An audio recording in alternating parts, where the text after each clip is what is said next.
Anthony Arulada and Gene Borello. How's it going? Good. How What's are going you? on, man? I'm good. I'm good. Glad to have you guys here. Thanks Yeah. for having us. Yeah, thank you.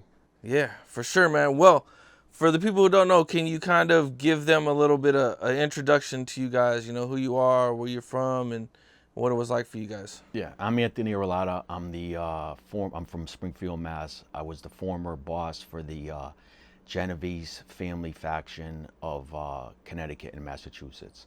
I ran all the rackets for the largest family in the United States, the Genovese crime family, in Connecticut and Massachusetts for that family. So that was what I was in control of. My crew controlled outside of New York. The official family was based out of New York, and outside of New York was, which is, we border, Connecticut borders New York, and then Mass, and I had control of all that.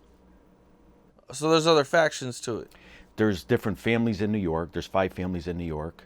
The Genovese family one is the biggest, and they have different factions, one in New Jersey, one in Florida, and Massachusetts and Connecticut. The Massachusetts, Connecticut gets broken down where there's a boss that controls that area, and but they report to the bosses in New York when it comes to something serious, like a murder or dispute with other families. In the New England area, which is Connecticut, Mass, Boston, all throughout there, you have the Patriarcha family. You have other families that run through Connecticut, but the Genovese is the most powerful, and being part of that, connected with that family, makes us the powerful faction outside of New York. My name is Gene Borello. Everyone knows me usually.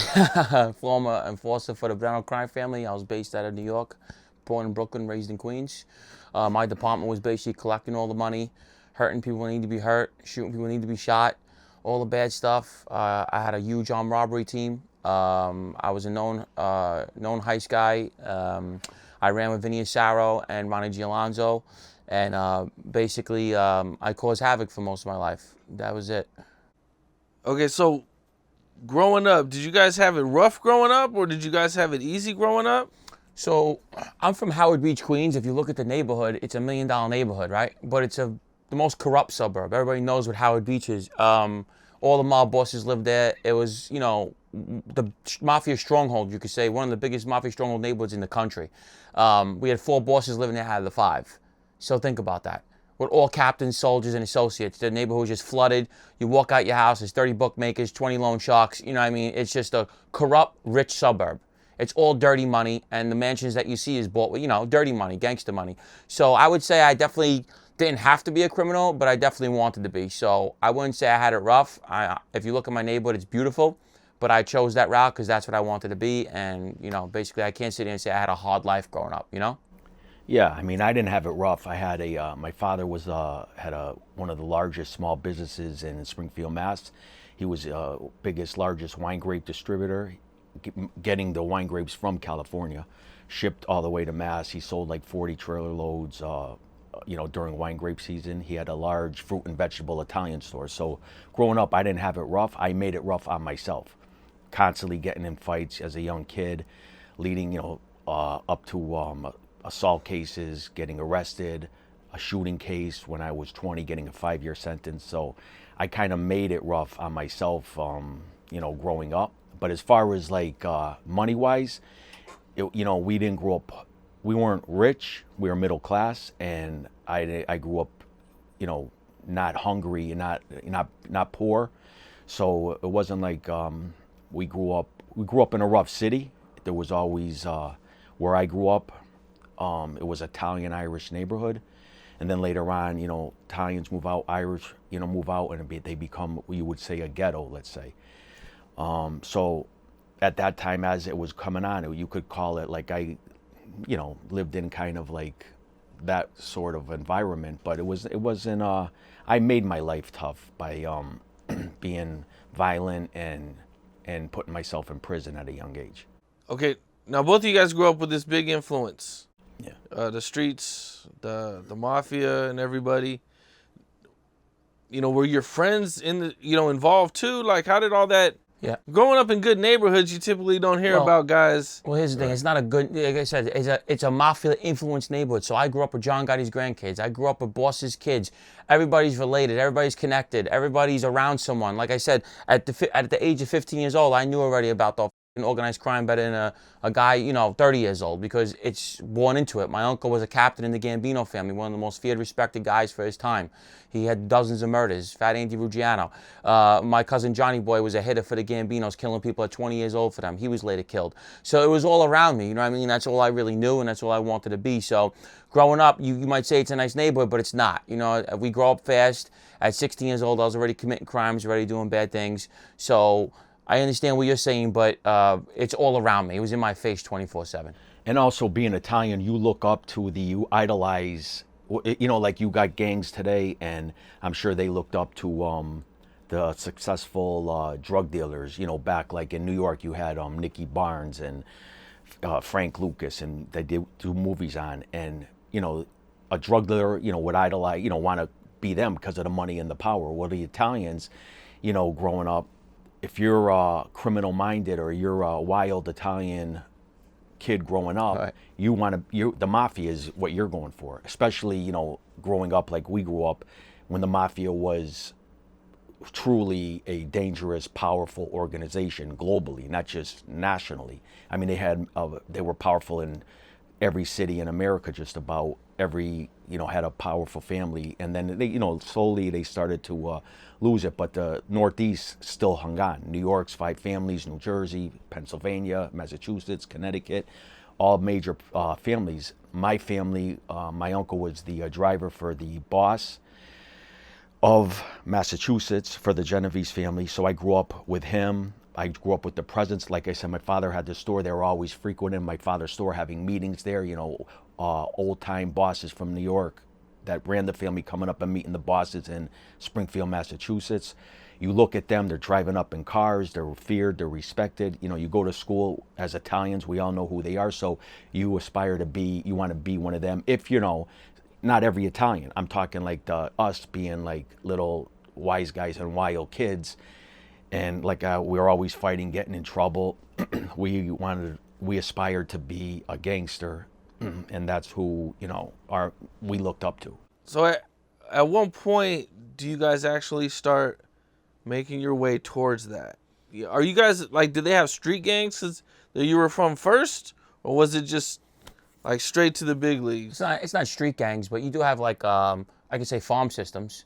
Might have a little group of crew of guys, that might be around a guy, a wise guy, or around that family, and they might be, grooming them and getting them ready to, maybe get straightened out one day or something. But there's definitely, where I'm from, not Italian gangs. That's like 40s and 50s stuff I'm saying. But where I was, no, there was no Italian gangs. We more or less were just bad kids. They look for the wildest kid, which I was, and then they recruit you.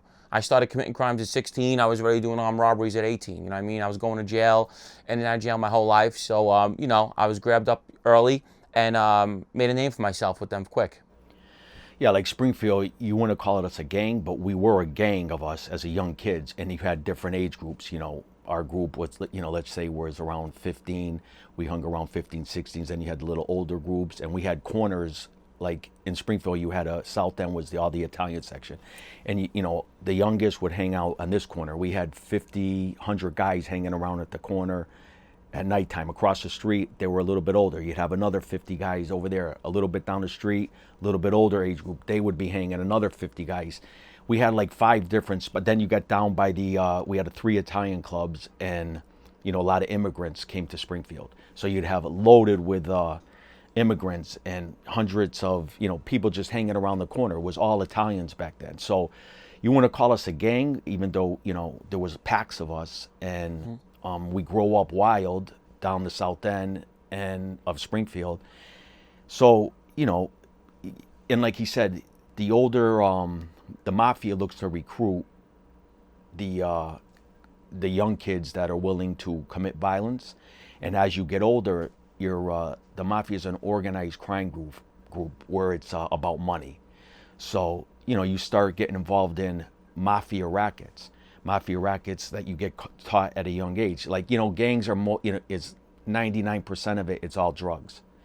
we still dealt drugs, but 90% of our rackets are sports gambling, numbers, loan sharking, union businesses, legitimate businesses, joker poker, vending machine businesses. So, we're brought up to, we're violent, just like say the gangs are. Just as young kids, we get an order to shoot.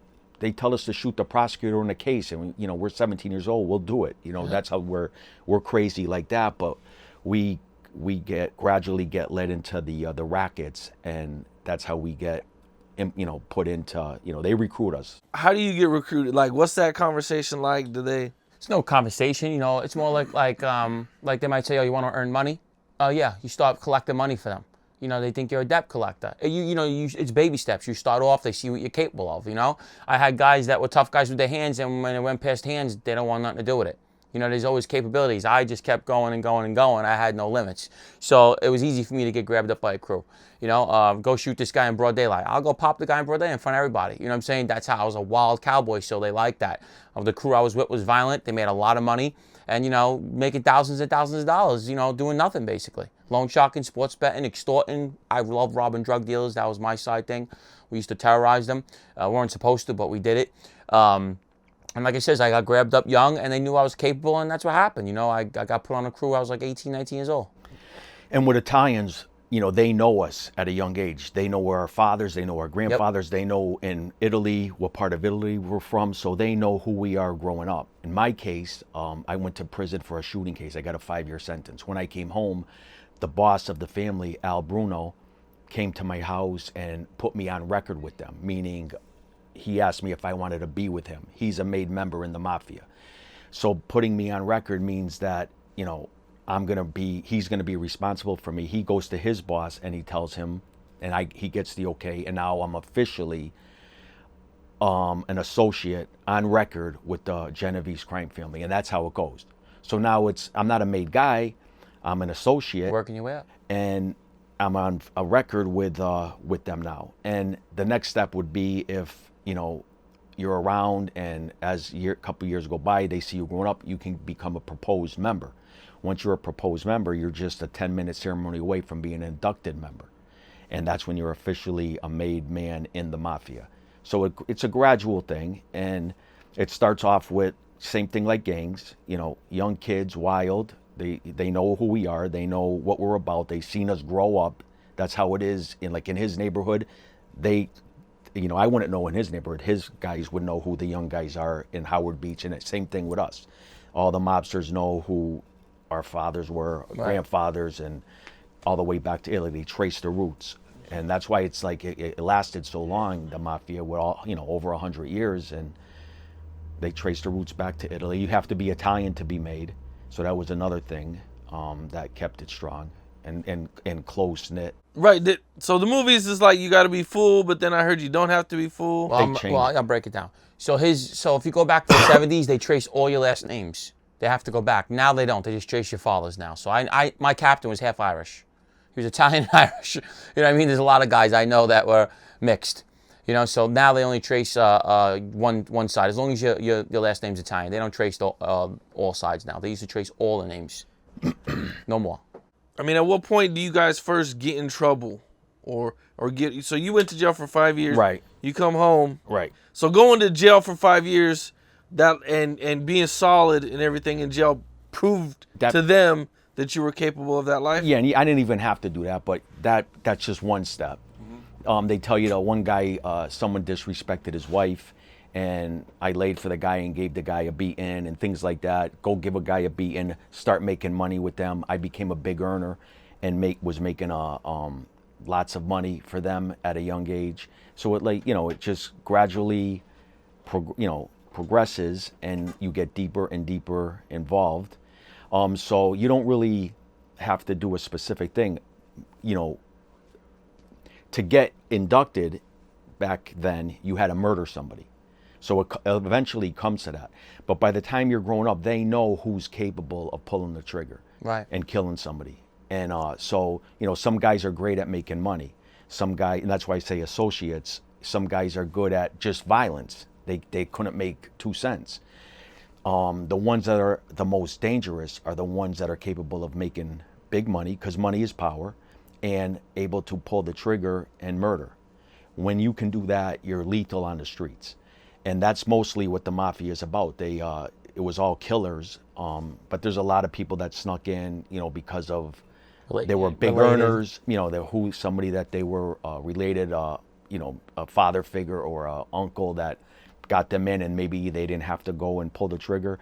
And you don't necessarily have to pull the trigger, you could just be in a car and get rid of the body afterwards, or you could have dug a hole and put them in the hole and be part of, as long as you were part of the murder. And then when they're ready to make, 3-4 guys, and they'll call you in and they'll induct you into the Mafia. But you got to put in work. I think, you're definitely back then had a murder to get in. Okay. I know I did, so I know, how that worked. Okay, so everybody has to do this, and once you've done it, is that like a guaranteed, like? No, it's not actually. Actually, it's not a guaranteed. I know a lot of guys that commit murder and don't get straightened out. They could, Here's the thing: when your name goes around the list, and if someone don't like you in that family, they could stick you for a while, bro. I know guys that got backburned for many years. You know what I mean? It happens. It's a lot of politics involved, man. With multiple bodies. I was proposed at 27. I never went in. Politics. Yeah. Really? I was too wild. I was doing up shit, all kind of bullshit. This one got locked up. Yeah. We had one guy in our area. You could be have some sort of a vice. Like you're not going to get made if you're a drug addict. But even though you killed 2-3 people, and if you got a drug problem or, a womanizing problem where, something to do with women, even though you're a stone cold killer, they're not going to put you in and give you your button. And sometimes they're scared of you. They don't want to give you the power. That too. And like you said, it's like. Sometimes they're scared of you. They don't want you in. They might feel like, this guy might try to take my shit. He's a little too wild. You know what I mean? That happens too. What are some things that can get you killed? So stealing from the family, you're dead. Putting your hands on another made man, touching his wife, disrespecting a higher up, those are all death sentences. You know what I mean? Dealing drugs. When I got inducted in the family in 2003, at the ceremony, I was told if I fuck around with narcotics or counterfeit money, I forfeit my life. So they were pretty strict with that. Even though I was a big marijuana distributor in Connecticut and Mass, and they consider that narcotics because these guys are old school Mafia guys. They're like, older, and they consider like even marijuana, was narcotics. And so narcotics is a way to get you killed. What is it not with the following drugs? orders? If they tell you to go out and kill, and you don't kill, that's a way to get killed. If there's a lot of ways that you could get killed. Right. Like you said, disrespecting, putting your hands on another made guy can get you killed. And around with any made guy's woman in their family, whether it's a wife, you get permission, of course. But keep going. if you think a guy in my area, he was going to be a made guy, my friend's father, and his father-in-law eventually became boss of the Springfield faction of the Genovese family. And he was at that time, the boss was older, and he had a young wife, and he was his wife. And they found him in the river with his dick cut off and put in his mouth. And his father-in-law was a made member treacherous killer, like got over a dozen bodies, notorious mobster, and he had to kill his own son-in-law. And that's how it is also in that life. We kill each other. Your best friend is probably going to be the one that you're going to kill when you get made. That's how it, because he's easier to lure in. Element of surprise. You're close to him. You trust him. You can't. If I know you're looking to kill me, I'm going to be leery of you. I'm going to have my guard up. But if I trust him like a brother, I'm going to keep my guard down. I might get up and go over here and put a bullet right in the back of my head. So it's always the closest ones that murder you in that life. Daniel, so I'll answer your question. Why with the drugs? Because before RICO came out, drugs was a million years. So they wanted you to stay away from drugs because they brought so much feds and time. They just kept the rule going. But in all actuality, it was because of the time they gave out. The feds were giving you life sentences, you know what I mean? And then RICO came in doing the same thing. But RICO didn't come into the 80s? The RICO came out in '68, but they started really using it until the '80s. Yeah, exactly. And back then, the bosses, they were involved in heroin, and they still give big sentences, for cocaine and when the crack was out and the heroin. But my thing was marijuana. Right. And you can see marijuana is legal everywhere. In Mass, it's legal, Connecticut, California, out here. But back in the 90s, I was the largest distributor in all of Connecticut and Mass. I dealt with Mexican cartels. I dealt with, getting it in from California. I dealt with Jamaicans. I dealt with black gangs. I dealt with Colombians, all walks of life. Because you don't consider marijuana narcotics. I mean, the old timers do.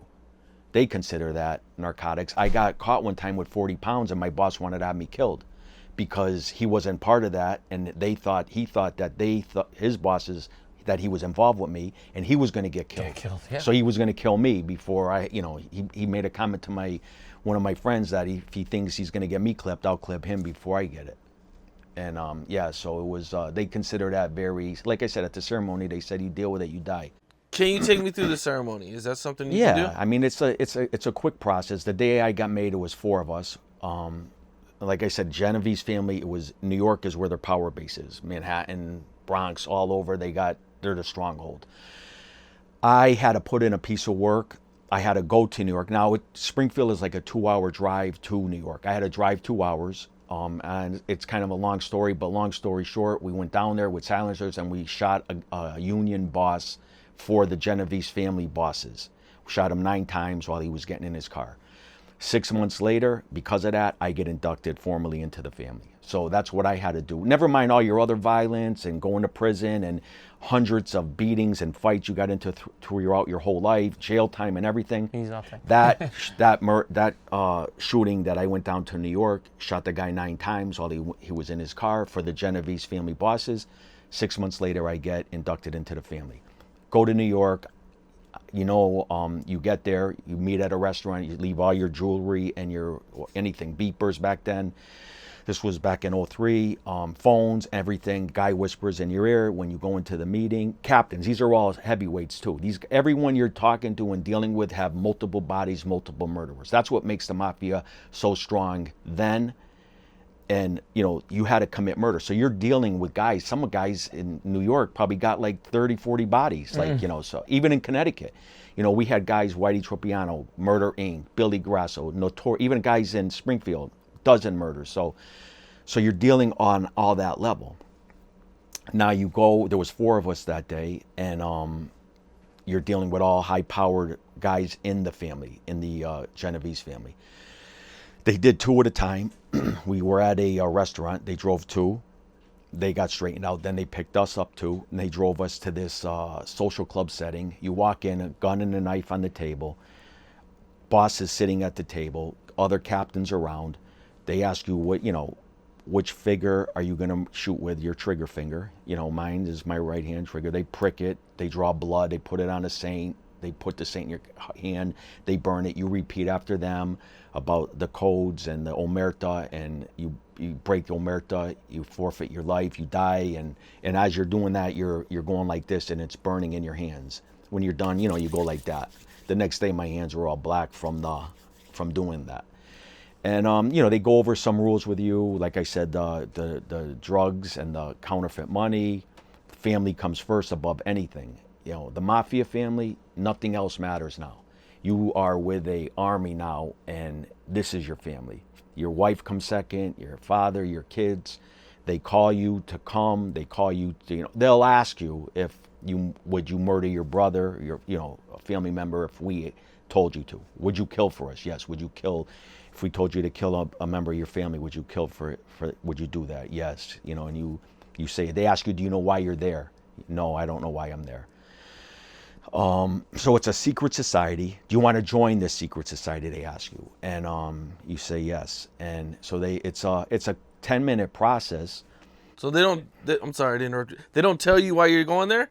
Well, you know why you're going. You know why you're but going. you can't say you can't say you know. They pick you up sometimes in a van. You don't even know who the guys are. I know my friends got straightened out. They know So like they picked us up. I drove to the restaurant. I mean, I know guys that they'll bring you somewhere, because they don't want law enforcement, number one, to have it surveilled and anything like that. That's number one.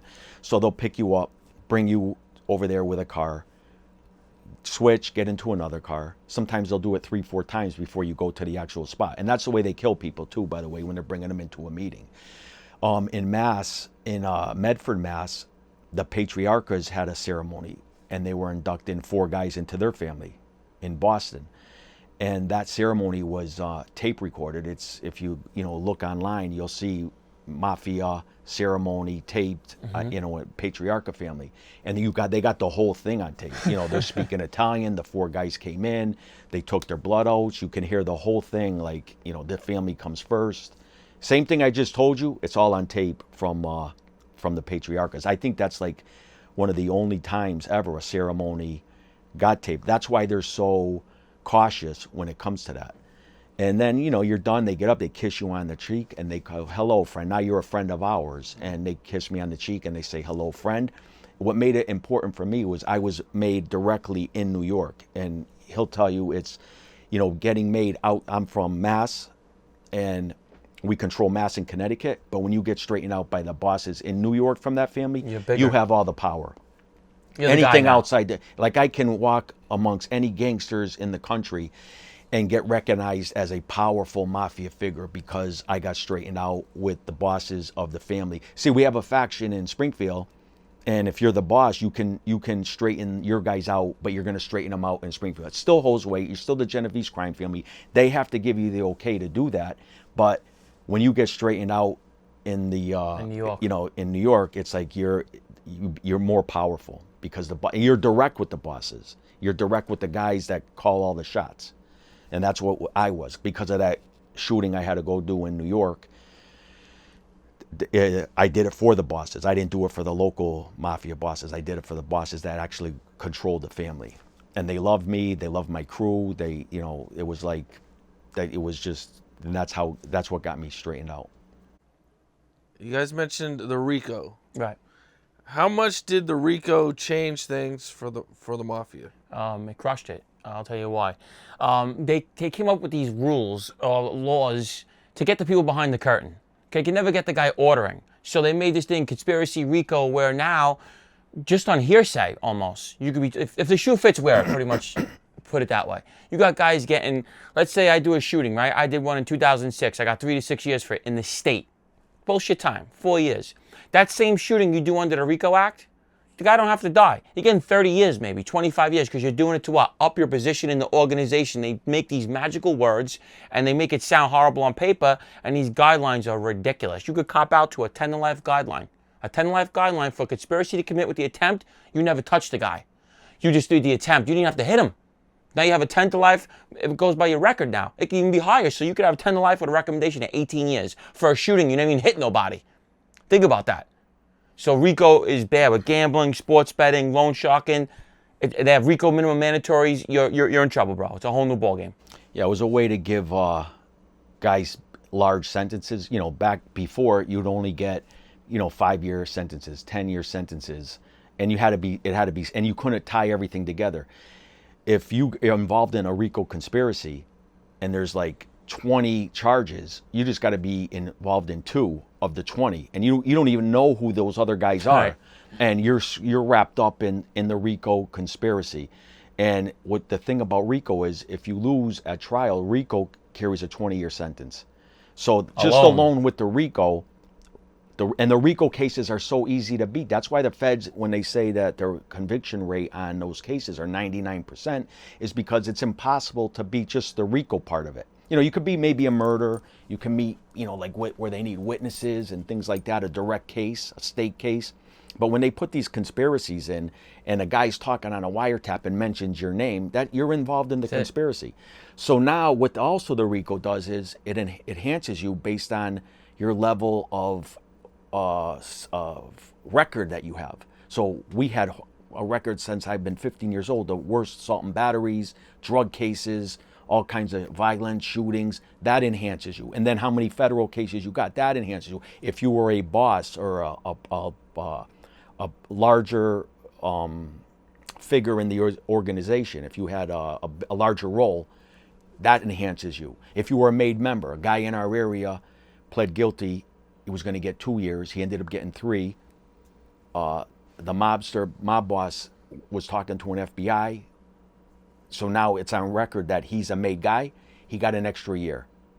So that enhanced him because he was a made guy in the family. Yeah, so the RICO, and now what the RICO did to the Mafia, it's doing to all the gangs. They're getting the hit with the same charges. I was Killed. in jail with all these drug gangs, and this one kid, he goes, I don't even know why I'm here. I don't know nobody on the case. But one time he went, and he got, and here's the thing about RICO, they go for 5-year investigations, right? He came in like on the last 3 months of it, did one sale with some guy, doesn't even know the other, because these are like, they come at you. Another thing, Rico, they scoop up 40, 50, 60 people. You read the newspapers of Italian organized crime, 100-man arrest, 47-man arrest. Now they're doing the same thing to the drug dealers and the gangs. The gangs, they got no one else to 100-man do. arrest. They just, 100 Latin kings. 45 bloods, let's say, with the gangs and everything. So they're using the same tactics that they did on the Mafia to the gangs now. And you don't, like, the kid didn't even know how, 90% of the people, he was in prison walking around scratching his head. He goes, Anthony, what is RICO? What is this thing? He goes, I don't know nobody here. It's design. It's almost unbeatable. My boss beat it. It was like the biggest upset in like Eastern District history. It was like he was admitting to crimes on wiretaps. He was charged with Lufthansa heist from Goodfellas. He was charged with it in 2014. He was found not guilty on the murders. Everything not guilty. It was the more media attention to any case ever for the mob. He beat it. Right. Nobody knows how he beat it. And the reason he beat it, part with that case happened, when was 78, and the one murder was 69. It was so old, you're so you know? old. I mean, they're throwing out a case and everything, but you're talking a 30-year-old case, 40-year-old case, and they still brought it to trial because Yes. of this RICO. The RICO can keep going and going and going because it's a criminal enterprise, and you're always committing crimes. So they Right, brought tell the 'em. case 40 years ago. Tell him without murder, it could still go back 40 years as long as you keep on committing RICO acts. And that's what we do. We never stop committing 50 years, crimes. they go back. Even associating, like you're associating with other mobsters. You're part of the conspiracy. Part of the conspiracy. It doesn't matter. It keeps going. It's crazy. It's like almost like unfair. You know what I mean? No. Yeah, it's great. It's designed to f you. And like I says, when he said they lock up 100 guys, 80 of them are cooperating. You don't even know because they don't glorify the gang members. You won't even know. The Italians, you cooperate, you're in the front page of the paper. That's the difference. They just change their name and go to a different project building and join a different gang. I've seen it 100 times. I'm saying so with us. We're on the front page, gangland, all that stuff. Rat. Meanwhile, the gang members are like, out of 100, I'm 70 of them are cooperating. You don't even know. It's crazy. What were some of the famous cases or famous guys you guys like looked up to coming up? John Gotti, Vinny Asaro, who I worked for. A lot of them were in my neighborhood. There was so many. I mean, we could just go on for days. I lived in a Mafia soap opera where all the big names are from. So I can't even, we could sit here all day. You know what I mean? You want to idolize, like, at a young age, like Lucky Luciano, and you're watching the movies, and you want to be involved. You loved it, like, that's another thing. The movies, you weren't, as a young kid, you're watching that and say, I want to be that. And you don't realize that, once you start living that life, you're going to die or go to prison. You ain't making it out. But, you want to be part of that life. And it is a great life. It's a fun life. It's, electrifying, the money that's involved, the power, it's intoxicating. But, like I said, Mafia, you're going to have to murder. Those murders are going to come back to haunt you. And then, you could be murdered, because you're not going to go through your whole life without getting enemies. But John Gotti, that murder was the biggest. I was in Florida when that happened. My uncle, we were down there. That was in 1985.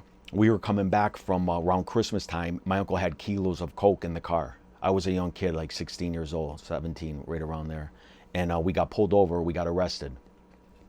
We got bailed out. And when we got back, and that was the same time when we got back, it was like that week Gotti assassinated Paul Castellano, and that was like one of the biggest murders of all time. Man. A murder that we did in Springfield, it was rivals that, but New York being what New York is, I mean, it's just, that was like, but our President murder, got killed. like right? in Connecticut and Mass, we murdered our boss, and that was the same notoriety. It received the same notoriety, of that type of a murder. But yeah, you look at murders like that, and that those big events, and back then, if you were Italian and you were on the streets in the 80s, you wanted to be part of that. Right. You walking into, and everywhere you go down to Florida, they're in control of the nightclubs. Like in our area, the strip clubs, the nightclubs, the restaurants. You walk into, you're treated with respect. Some sort of way, a mobster is either owns it or is somewhere a silent partner in it, and the respect and power that you get. You never wait in lines. You get treated, sometimes, you don't even pay for it. You don't get a check. I mean, Right. it's just, it was a great life. I mean, it was the best. And then, but the murders come and When the Castellano thing happens, when the murder happens, does everybody know that this is John Gotti's work? Absolutely. Absolutely. He was supposed to be killed, his whole crew, him and his whole crew. We're going to die over the wiretaps.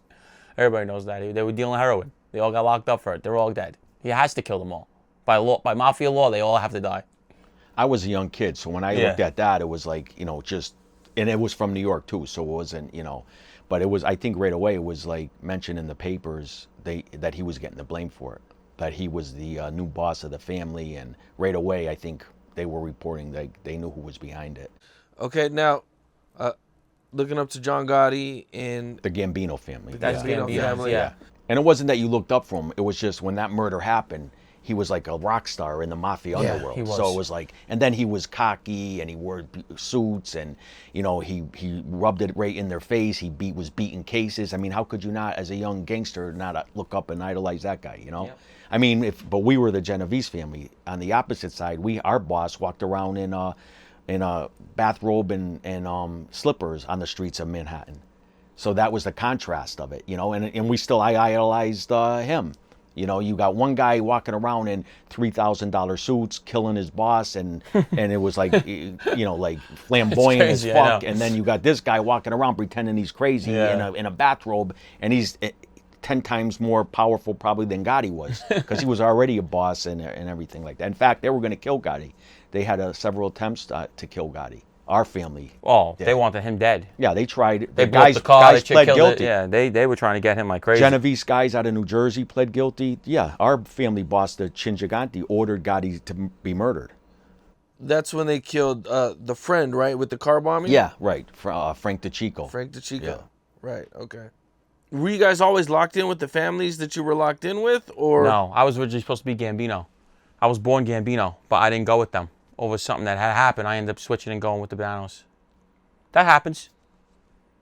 You can't be made in two different families, but you could be on record with somebody and get, put to another crew, but they could block you for life. I mean, you go to another family and they could block you, not getting straightened out, because they're all one. At the end of the day, they might not be the same family, but if a high-ranking captain says, I don't want them straightened out, you're not getting straightened out. They could block you. Really, just like that, just Oh, one absolutely. person. Vinny Asaro blocked Mike Padavona for 12 years in the Lucchese family, and Mike Padavona's father-in-law was the boss of the family. His father-in-law was Vic Amuso, and he got chased from Vinny. Vinny blocked him. He couldn't get straightened out from the boss of the family. Think about that. It's respect. They respect each other. I'm blocking them. Once they put the block on you, a guy like Vinny or someone that's really respected, you're not going nowhere in that life. Go become a bus driver. I'm saying you're not going nowhere. It's crazy. No matter what you do. No matter what you do, unless he takes it off. He had to come back to the Bananas and get straightened out. How about that? Damn. Yeah. So with us, Connecticut, Mass, you had other families. Springfield, Mass, it was Genovese. So 90% of the guys in that area, in that city, are going to get made with Genovese. But you had we had guys that were close with the Patriarchas. One guy in particular, Gaetano Milano, he got straightened out with the Patriarchas. He got his button, and he lived in Springfield area. So it's all who you surround yourself, who put you on record with them. Like in his area, his cities and everything, you got 5 families. So you got 5 different. You could live in Howard Beach, but you could still another family could like you and put you on record first. Absolutely. Before someone got. With us, you had the Patriarchas, dominant, and the Genovese. But another thing that happens too, guys go to prison, and they go into a federal prison, and they're around, say, a boss of a family, and that Right. guy takes a liking to him, and he wants him to be on record with him. He gets out, and they propose him into their family just because of they were in prison together and they formed a bond, and so that's other ways. I know guys that happened to, guys in Boston that got made with the Philadelphia crime family because of. That were going to get made also with that family because of prison stays that they had with them. What was your first time seeing or hearing about a friend having a close friend having to kill like his best friend So or close friend? So I had a friend of mine named Tyler Barker. Nobody knew that he did it, but we just didn't understand. This guy Marty was killed back in 2002, and that was Todd's best friend and Jerry Bruno's best friend. And there was a guy named Howie who later on wore a wire, and nobody knew exactly who killed Marty. We just knew he was left in the street with a bullet in his head. And what ends up happening in 2009, Howie comes around, he starts wearing a wire on them for a couple years. And I remember when they found out Howie was cooperating because they took him out. So Howie disappeared. So everybody's nervous now. So I'm doing a 3 to 6. I come home and I'm with Todd all the time and I says, "What are you so worried about? You're a bookmaker. Like you're not serious." He kept looking at me going, "Yeah, I'm a bookmaker." All of a sudden it was all over TV. It was the biggest Mafia sweep ever. 140 something people they locked up in 2011 January. A lot of my best friends were top 10 in the indictment. And all of a sudden it comes out that Tyler Barker and Jerry Bruno killed their best friend, shot him in the head and threw him in the street for the life. So, that happens. It happens a lot. And, everybody's in shock that he actually did that. It's like his best friend. They lured him. Like you said, element of surprise, guard's down, I got to talk to you. They owed him a bunch of money. The higher-ups didn't want to pay him his money, and they said kill him. They sent his friends at him. And his friend shot him in the head when he wasn't looking. That's how it goes. Damn. And I told you it's always, you just asked the question, but we were talking about it before. Your friends are the closest ones. The stories in my area, there was a hit that was going to take place, and they always get, like I said, somebody that was close to you.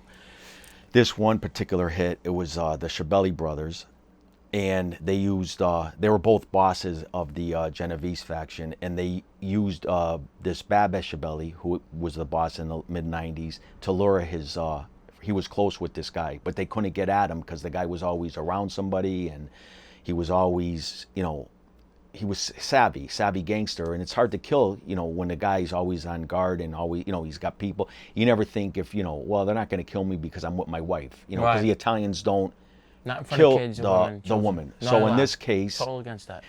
in this case, they killed them all. They killed him, his girlfriend, and the dog, the car, and they had them all disappear. You never seen anything. And that was his best friend, but he got ordered by the boss, Sam Kafari, Big No Sam, who was a legendary boss, was at the Appalachian meeting in the 50s, the big one. He ordered him to kill him.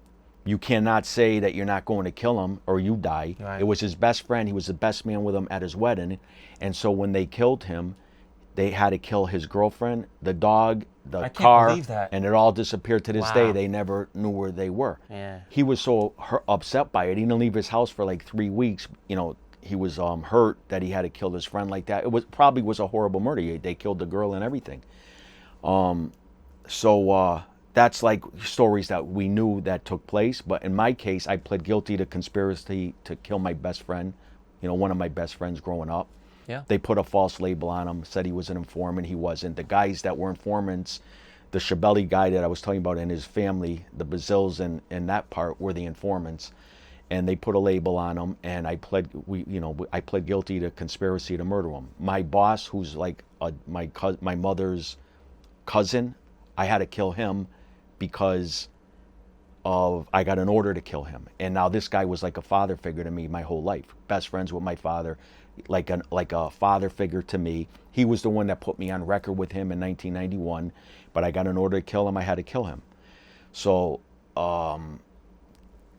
you get an order, it's your friends. If you don't do it, you're a dead man. What did he do? You kill him. No. What did he do that got him that It order? could be anything. My first shooting was my best friend. No. 20 years old. No, but the guy, what do you say? What the guy do to get killed? Why he was going to get killed? Yeah. Yeah, so like I said, my friend, they suspected him. They put a label on him that he was an informant. Come to find out, he wasn't. The guys that put the label on him sat down and proffered with U.S. attorneys. That's cooperating. They went to grand juries, testified at grand juries. That's cooperating.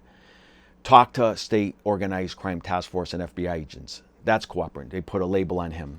Conspiracy to murder I got charged with. But my boss, I told you the case where the guy got more time.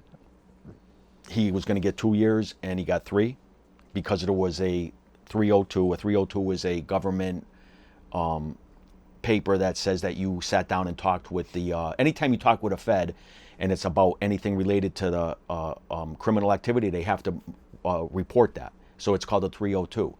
He was talking to an FBI agent. They had conversations. He told him that the guy was a made guy. When the guy went to go get sentenced, this kid was a made guy in the Springfield faction of the Genovese family, Emilio Fusco. When he goes to get sentenced, he gets an extra year in prison. He says, I'm not a made guy. They show him the paper. Oh, man. On the paper, it's got Al Bruno telling the FBI agent that he's a made guy. Oh, It's a my God. report. Now, I'm going to continue this, but that story right there, you ask 100 gangsters, Dead. it's Automatically dead. You 100 can't- out of nothing you 100. can do about it. Even like you ask Nothing you can anybody, do about it. it was a 302 that came out. So that paper gets brought to the bosses in New York, and the bosses in New York ordered his murder, and I had to participate in that. Oh, so he did cooperate then. I mean, technically he did, but he didn't know he did. Kind of something like so that, right? what they do is these So gangsters. was he involved in the life? Yeah, he was He was a rank. boss. He was a the mob rank. boss. He He was the murdered area. people. He was a notorious boss. Yeah. Adolfo Bruno, Al Bruno, notorious boss. That was the murder I'm telling you about. That was the most notorious mafia murder in Mass, Connecticut, probably ever. Okay. That was like a Castellano hit, but it was done in Mass. And where I grew up in the city, I grew up in, and I pled guilty to that. So it was, he was a notorious gangster. So he did this, and nobody knew he did it until that happened. Let me. I was going to tell you something. With the mob, what they do now, and what they did for years, Lucky Luciano, going back to those days, they work with law enforcement. Even like these cartels, they set their own. They work with the government in Mexico. They work with, getting shipments of drugs stopped, getting their enemies arrested. They work with their governments. So the Italians, being a powerful organization, you want to infiltrate law enforcement because that makes you stronger. Say if you have law enforcement telling you who the informants are that are trying to destroy your organization, well, now you can kill them. When law enforcement is trying to put listening devices in your cars, and which they did to me, and all over your restaurants that you go to and places that you meet, and you have law enforcement telling you, hey, don't, like right in here, don't talk in here, there's listening devices, and you're having business meetings, you're not going to talk in here no more.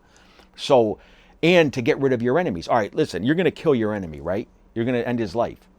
What's the difference? They look at it as you're going to end his life or put him in jail for 30 years. And they don't do it. They put somebody else too to do it, these bosses today. Like Carmen Persico, it was on the front page of the newspaper that he was an informant. Now, was he really an informant? A guy spent his whole life in prison. But his number one killer on the street, Scarpa, was an informant for 30 years. 30 years. You're telling me that Persico didn't know that he was an informant? He killed how many people? 50? More. The The Grim Reaper's nickname And was. like We don't even Whitey know how many Bulger- people he killed. He was working with the FBI. He was kidnapping people for the FBI. Ku Klux Klan members. Right. The guys that they found in Mississippi or whatever, the 3 bodies, he's the one that got him, put a gun in the Ku Klux Klan's mouth and everything. That's how they found those bodies. Whitey Bulger, you heard of him? Yep. My guy killed him in prison. Whitey they were doing the same thing in Boston. He had the guy Stephen Flemmi around. They were the Winter Hill Gang, not the Italian Mafia. They were the Winter Hill Gang, strong Irish and Italian organized crime group. And that exactly what I told you, that's what they were doing. They were using the FBI, getting told who the informants are. They were killing everybody. But they were getting the information from law enforcement. And, went on for so many years. The guy I just told you about, Al Bruno, we had the local U.S. state attorney, the state district attorney, in our pocket from the 70s to the 90s. Why? Because the mafia murdered for the man. They killed. There was a guy messing around with his daughter, giving her drugs, a crazy Italian immigrant that came from Italy, my friend's father. And they warned him to stay away. The district attorney that comes after us to put us in prison went to the mafia and said, hey, you're with the guys that can put us in jail's daughter, giving her cocaine. This is back in the 70s. So he went to the mob, and you couldn't just put your hands on this guy. And this guy was a dangerous, Italian dude. I mean, he was like notoriously dangerous murderer. And so you couldn't control him. So they killed him. They found him in the trunk of a car, bullet riddled. And because of that, the district attorney now is owned by us. So for the next 20 years, I was getting arrested for assault and batteries at a young age, dismissed. You know, when would you ever see the head state attorney when you're getting arraigned? The next case, Anthony Erlada, come in, and then he stands up. Oh, I got that case, Your Honor. We're going to postpone it to such and such. You know what I'm saying? I'm 16 years old, a 17-year-old kid, and the head guy's in the courtroom waiting and going, yeah, I got that case. Dismissed. But the flip side of that, the enemies that the Schiavellis and Bruno had, you know, the Mafia faction, they had guys like they didn't like, the Puglianos, Campides, Larry Stone, like West Side type guys, right? They were sicking him on them. So it's like they protect who they want. So that's what I'm saying. It's like it's a dangerous, treacherous. You don't know who's pulling the strings. You know you got power with the U.S. attorney, but you don't know if he's using that power and putting them on you. He's supposed to be protecting you. If we're a brotherhood, I'm supposed to protect everybody. But I protect him because he's loyal to me, and these guys aren't making money with us. They're a different faction, so I sicked them on them, and they end up getting prison sentences. That's what happens. There was a few things that get brought up, and I'm like, I don't get a chance to follow. But you mentioned Whitey Bulger. You said your guys killed him. What do you mean by that? So one of my guys in my crew that murdered with me, several, murders and shootings, he was in prison, and Whitey Bulger was an informant. They put him out there that he was an FBI informant from the 70s. Yes. He went on the lam. He was on the lam. He was number one on the most wanted. Bin Laden. Right under Bin Laden. Yeah. Yeah. He was number one till Bin Laden. Yeah, but then Bin Laden was number one, and then he got killed. Mm-hmm. And he was on the FBI's most wanted. He took off and he was on the run for 16 years, from 95 to 2011. The guy was a dangerous, psychopathic Irish murderer. He killed a lot of people. I mean, they finally got him for 19 murders. He killed women, but back in the 60s, they had those gang wars where there were 60, 70 guys that got killed, and he was he was on the front line. He was killing them on the front line. He wasn't one of those guys that would, send somebody. When he got told that there was an informant, he went himself with his guys and was killing them right on the streets of Boston. Dangerous guy. Was in state prison with all of his guys, and they all would never dare cross him. And I'm talking, I was with killers. I was guys in prison that killed 7 guys in prison alone. This guy had bodies. This guy, they weren't afraid of nobody in the world, but they would never cross Whitey. So it came out that Whitey was an informant. It was 90%. He infiltrated the FBI. Like I said, he was getting all that information, and he was using it for his advantage. But he was still labeled as an informant. He went to prison, got found guilty. He got life sentences, 19 murders.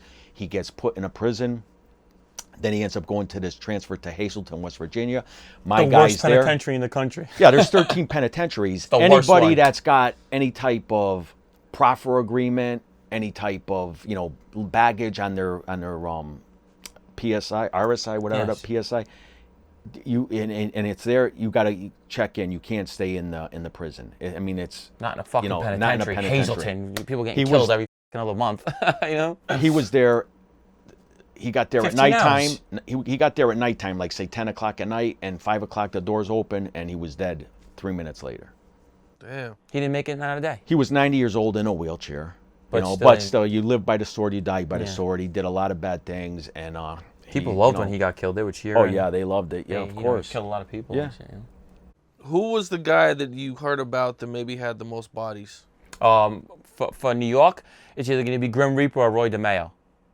The Murder Machine, his crew, they probably killed over, I don't know, 50, 60, who knows, something in that area, or the Grim Reaper. That's the two most prolific hitmen that you'll see come out of the 5 families, pretty much. What were like the rumors and stuff you would hear? Oh, he had a crew where you go in there, they had one guy that cuts you, drains your blood, chops you up. It was like a whole little team you had. They was doing the most heinous things. And like we say, you get rid of the body. I mean, they were chopping people up, eating in front of them. It was chopping sick them. shit. They were hanging shit. They were hanging in the bathroom with their blood draining out of them, while they were waiting for the blood to drop out of them, and like they were eating, and It was sick shit. then they would chop them up and put them in different bags and get rid of the bags. They were killing dozens and dozens of people. What were some things that were getting people killed? Were they just killing Anything. random people? Paul Castellano's hit team, and then they ended up killing him. Paul got rid of him. Yeah, I mean, once you kill, some people like it, and for the slightest infraction, sometimes they kill people for no reason. It's like, they suspected him. That's the number one thing. They suspected him of being an informant. Come to find out he wasn't, but they murdered him and chopped him up and see you later. If they even thought about it. Or you're close to the boss on Catch a a case. case. You catch a case. No, but like say the boss got an indictment and he's got 3 people on the RICO charges with him, and he wants to isolate himself. He figures with those 3 not on my case, I can beat the case. He'll whack those 3 guys for no reason, and now he's got a great shot of getting found not guilty now because those 3 guys, were the criminals, and they're not there no more. So a lot of guys are like victims of just bad politics. That happens a lot. Happens a lot, man. Happens a lot. Damn. And you said the Grim Reaper, Scarfo. Gregory Scarpa, man. Nobody knows his number. It's high. It's high, man. That was the guy we were talking about with Persico. It could be 50. It could be 60. There's no exaggeration on that. It could be somewhere like that. He's been killing people since like the 50s, 40s. You don't even know. Yeah, you don't even know. You don't like Whitey Tropiano. He was from Connecticut. He was with Murder Inc. He was best friends with my uncle, and back then, these murders, they were killing so many people back then. Like, it wouldn't be nothing for a guy to have 50, be involved in 50 murders. What were disagreements like between MAID members? Because you hear that like MAID members can't raise their voice at each other, or That's not true. they're never supposed to fight with each other. Put their like, hands on Each other. They raise their voice, though. I've seen Yeah. them. I've seen them yell and scream at each other in their faces. I mean, like I said, it depends. There's a lot of, it could be over anything. Territory, money issues, beefs, this guy's with me, this guy, all kinds of politics, soap opera bullshit. It's always something new. It could be over anything, man, Anything, little things, beefs, areas, strip clubs. He got money out of me. He's not supposed to. Joker pokers are in the club. You can't put joker pokers in there. All kinds of politic bullshit. That's really what goes on every day. I didn't let you. What was the question? Like the. Why is guys getting in beefs with each other? like Why? with each other, like What's the reasons of the beefs? You know what I'm saying? Yeah, so or, it could or be fights. Yeah, it could be territory. You ain't like with fighting us, though. Like in New York, there's 5 families. There's a beef every 10 Argue. steps on the of the pavement. Because this guy's with me, or that that's our number business, and so there's always sit downs and beefs. Whose customers is it? With us, it would be territory. Connecticut was mostly Genovese, but it was loaded with patriarchas. They got arrested in the early 90s, and that's when we kind of like went in there and hard and took over like all of Connecticut. But territory beefs come up. Customers that end up owing money, like a loan shark customer, and that's big. Yeah. Beefs like that. But it's mostly interfamily beefs. It's all politics. When it's Nobody's putting their hands on each other. no, That's rare. when it's interfamily, it's a sit down. We have to go by rules. So I got a beef. Me and him got a beef. You're the boss, right? I'm beefing to you. He's beefing to you. We get called in at a sit down. I mean, I'm talking. It's not someone's going to get killed, but it's just a beef over. Well, explain to me. anything. No Like, guns in there. No, the sit downs. yeah, like sit down. But if they call you into a sit down for whatever, you can't bring a weapon. You can't bring your crew. You got a big crew. You got to come by yourself. You're not walking in there with your 4 guys with guns. When they call you in and you're going to sit in front of the boss, you're coming alone with no weapon. And you're scared to death. And that's why the Mafia was so dangerous, because you could have 30 murders under you, right? And you're a badass killer, right? But when you get called in front of that boss, You're shaking. Yeah, it's like, you don't know if you're leaving that meeting. So that's why it's such a dangerous organization. A lot of Explain to me. You got to come in when you get called. Yeah, you don't. You don't come in, you're dead. You're dead. You have right? to go. And if you do come in, you might be dead. Everything you worked for will be thrown out by you not going to that sit down. You could kill 20 people for them. You could be the best guy since sliced bread. They call for you, don't come in because you think you're getting killed. That's it. You're no good. You're better off just dead or taken off. And then they're still going to come after you to kill you because you didn't come in. So it's not like you're safe, but now it's going to be harder to get you because now you know that they're actually hunting you. But after, they're going to have to do a cowboy style, leave your body on the street and something like that. The other way, they call you in and you can make the body disappear. Yeah, you're gone. You never get found. What's your guys' like worst situation where you got called in for a sit down and you thought like, I I'm always not tell, making it out of here? I have one really bad one. I mean, I had a bunch of them because I was doing up shit. So I stuck up John Gotti's right-hand man, Quack Quack's son's card game. I didn't know it was his card game. I stuck up the guy coming out of it, me and my partner. We pistol whipped him. It was really bad. And we got caught. Whatever the case may be, I always tell the story. But the next day, I told you my doorbell was ringing, and it was Ronnie and Mike, and I went down there, and they just went ballistic on me. He's like, go upstairs, get me the stuff. And then I had to go meet them in a funeral parlor basement. I wasn't going to go. They send you in the worst places, by the way, to make you think something bad's going to happen. I'm a kid. I'm like 20. I don't know no better. I'm like, yo, I'm dead, bro. They're going to kill me. I went down there. I had to meet the other guys. I got abused because all my family's Gambino. My uncle was a higher up over there, so I kind of knew I was all right, but I didn't. I got a little beaten from my people, but it should have been worse. If it was like 90s, 80s, they would have put a bullet in my head 100%. I pistol whipped them. I beat him with a gun. And he was a maiden guy? No, but he was on record with a made guy, which is just as bad, and it was at their card game, which it makes it look like my people could have sent me there. So it becomes like a beef within. So it was like a whole bad situation.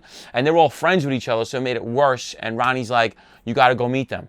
I think they were just trying to really scam me, but me and Bobby had to get a little beaten for that, which we should have been killed. Vinny and them told me you should be dead for this, like what you did. You know what I mean? Did you have to do anything to make up for No, what you just did? basically I tried to explain to them we didn't know it was your place. We got put onto a score. The guy was coming on 50,000 in a Masterpiece Rolex. We didn't know. We got put on by this jerk off and didn't tell us. And it turned out to be a fucking Gambino stronghold card game. And I should have been killed, 100% yes. 100% walk the plank for that, yeah. Damn. Mm-hmm. Damn. Yeah, so I never was, the time I got caught with the marijuana, I got my house raided. I was on record with the Genovese family, but I didn't have to worry. I mean, I was never worried in my life about getting killed, ever, about anything. You know, to this day, I'm never worried. That's just how I am. But when I did get caught with the marijuana, that was a killable offense because my boss, he thought he could get killed. That's how serious they took it.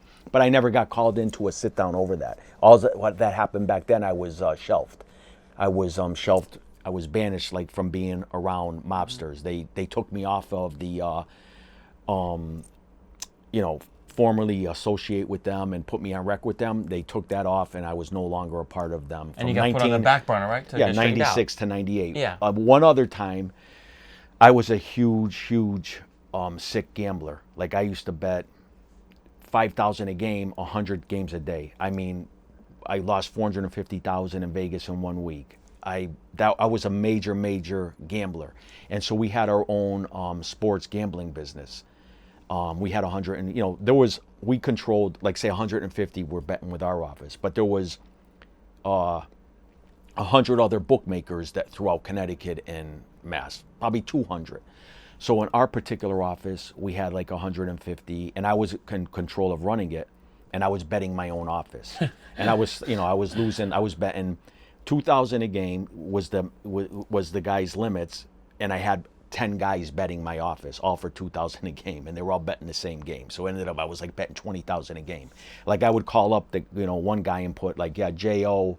I put initial J.O. He's a doctor, I said, out of Connecticut. J.O. was me. I would put Frankie. Who's Frankie? Frankie owns a pizza shop in New Haven, Connecticut. Just make shit up. Everyone does that shit, yeah. So I got 10 guys. I'm losing. I'm stuck 200,000. I get called into a sit down, and I get called into where they murdered people at this Italian club in the south end of Springfield in the basement. And at this sit down, I get called to the sit down down there. So it was kind of like, they asked me who are these guys betting, and I said they're customers. Well, then who are they? And they pressed me on it, and I told them they are. And then finally, I got mad, and I said, what the fuck is the problem? Do they pay when they lose? And they say, yeah. Then what the fuck is the problem? Right. And he goes, you're right. He goes, all right then. You like the bit? You don't want the business? I'll tell them not to bet no more. But it was all me anyway. Yeah, it was smart, So it was like a you get in big trouble for what touchy he's doing. situation. What he's doing is big violation. Another guy probably would have been shitting their pants. But I mean, I just reversed it and put it onto him like that. And then, but that was. I've seen probably guys get the their only, homes taken over like that, stuff like that, mortgage their homes. I seen people have to remortgage their homes over the situation he was doing and couldn't pay. They're on a half sheet. They're gambling on their fucking sheet. They're getting their balls kicked in because if you're on a half sheet, right? If you loses 100 grand, you only pay 50. What happens if you lose 300 grand? Got to pay 150. You know what I'm saying? The office got to get their money on Friday. You pay me, that's real. Where's the money? I seen guys do that. You know what I mean? They're betting on their office trying to get, money, and they get killed. I seen guys that, we beat a guy till he literally shit himself over it. He thought he was going to die. We beat him, me and Ronnie. Shit was in his pants. It was in his, he shit himself. That's how bad we were beating him over that. And he had to remortgage his home. Yeah. Damn. Yeah. Now, does everybody or almost everybody at some point break a rule accidentally or on purpose? 100%. Yeah. 100%. Depends on what you break, though. I mean, you know what I mean? I mean, the old timers, as you get older, Yeah. they probably don't. But Yeah, growing up young, I mean, they tell you 100%. not to sell drugs, you sell Yeah. drugs. I mean, it's you're gonna do break. something that doesn't follow those old school rules, especially the drug game. How you gonna tell a young kid today, growing up, when the main way to make money for young kids today are drugs. Like with me, it was marijuana. I dealt with cocaine too. I stayed away from the heroin and the crack and all that shit. But marijuana was a lucrative business. I made millions and millions of dollars selling it. How you think, and so the guys that listened to them, that were on record, listening to their bosses in the Genovese family, and they tell them, you can't f around with drugs. Meanwhile, I'm making millions of dollars and they got their tongue hanging out broke, got no money to feed their family because there's nothing out there. They got a little loan sharking, little sports gambling, which Not those are much. great businesses, but you got to be real savvy running them too. So the drugs is like an easy business, selling them. So they listen to them, and you're telling, how you going to tell kids today? Not, and in today's world, there's no money on the street. Drugs is the money. I mean, still you get big sentences. Marijuana is where I would have stayed with. Marijuana is the drug business I would have chose to stay in.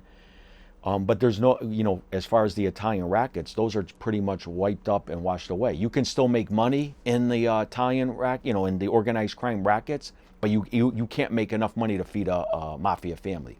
It's just not, sports is legal now. The numbers business is just about, like I had a big numbers business, but that's been legal since the 70s. So unless you're established and you had that business the whole time, that's pretty much gone.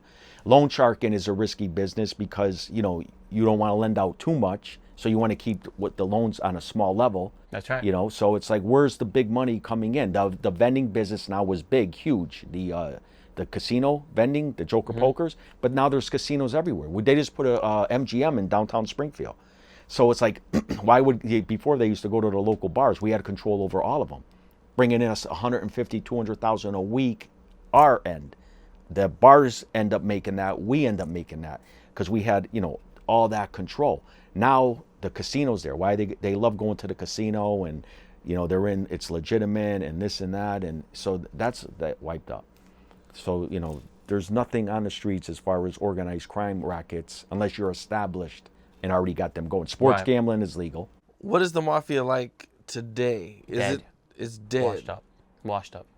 Like he said, it's like a fraternity. It's washed up. It's it's over. The violence is gone. They still make money, but the RICO cases are bland now. There's nothing on them. It's just more of like loan sharking, gambling. That's really what's going on. And some legit businesses. It's completely gone. The violence is gone. They had to take the violence out. You know what I mean?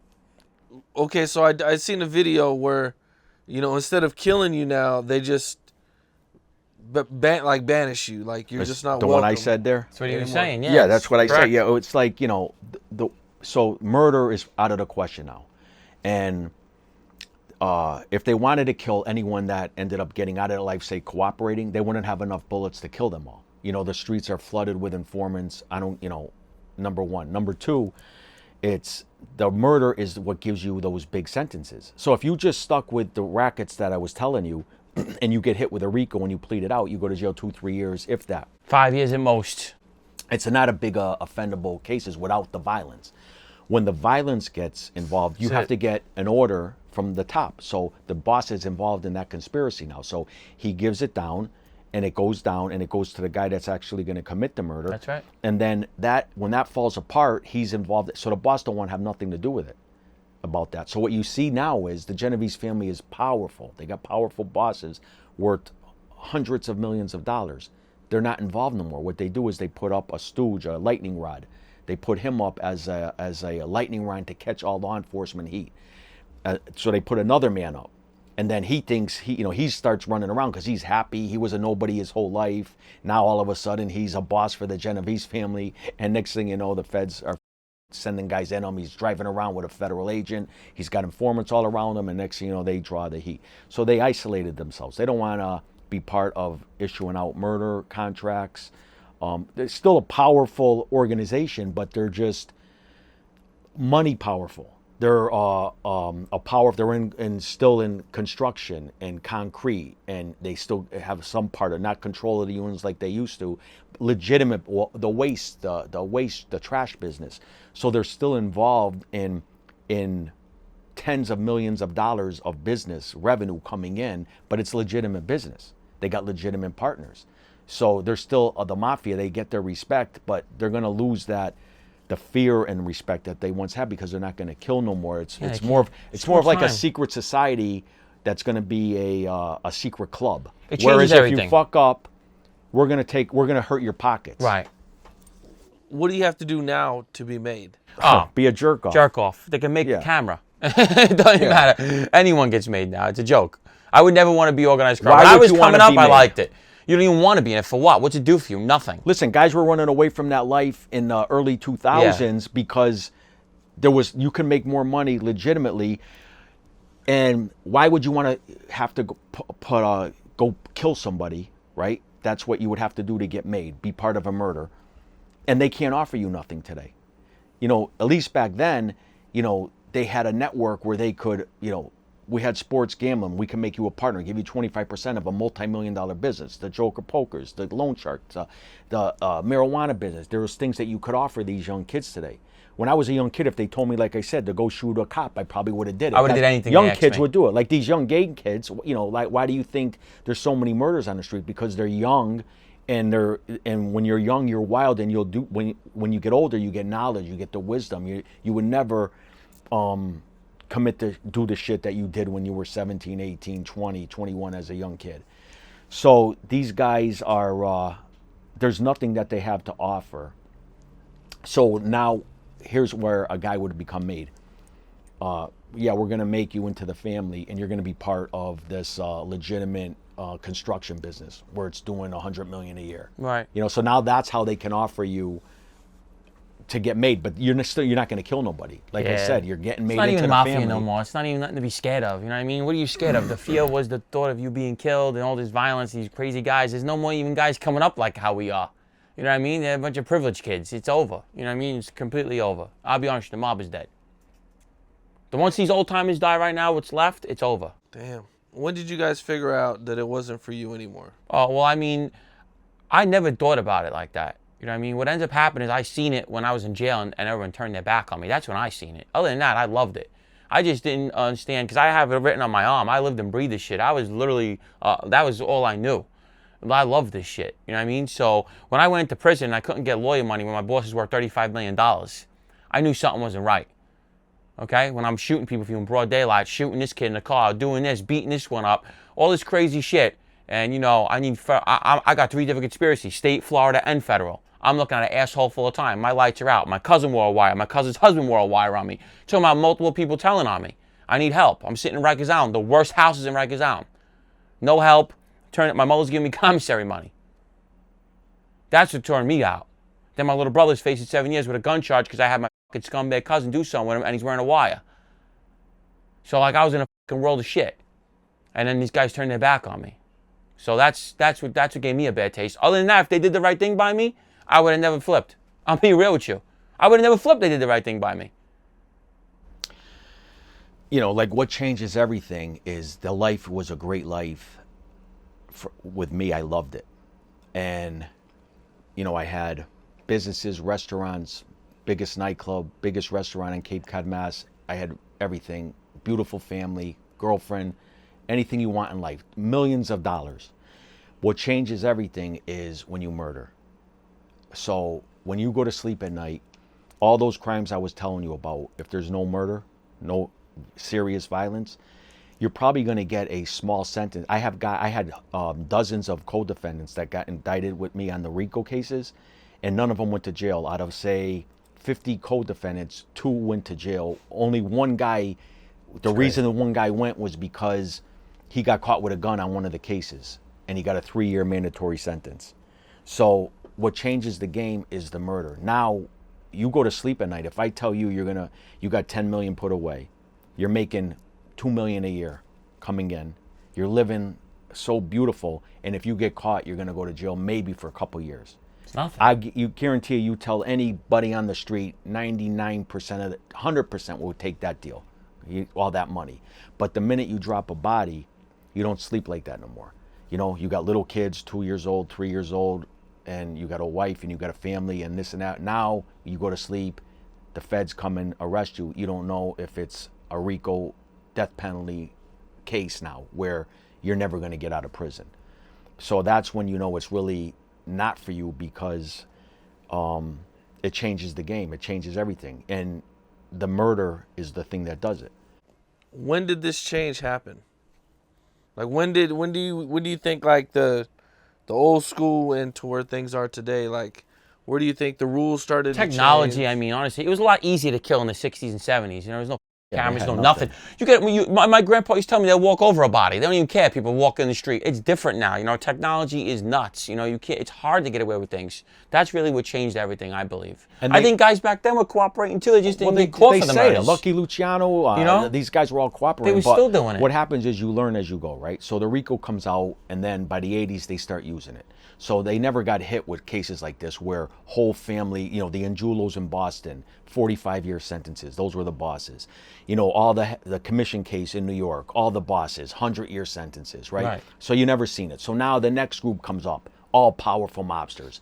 Boom, they get hit with the 80-year sentences. You know, now they target them. So by the time the mid-90s come, they're getting wiped out, decimated. I mean, powerful bosses are getting hit with hundreds of years. Life. So now 2000, and then the guys they can't get for those 100 years are getting the 5s and 6s, right? Powerful guys.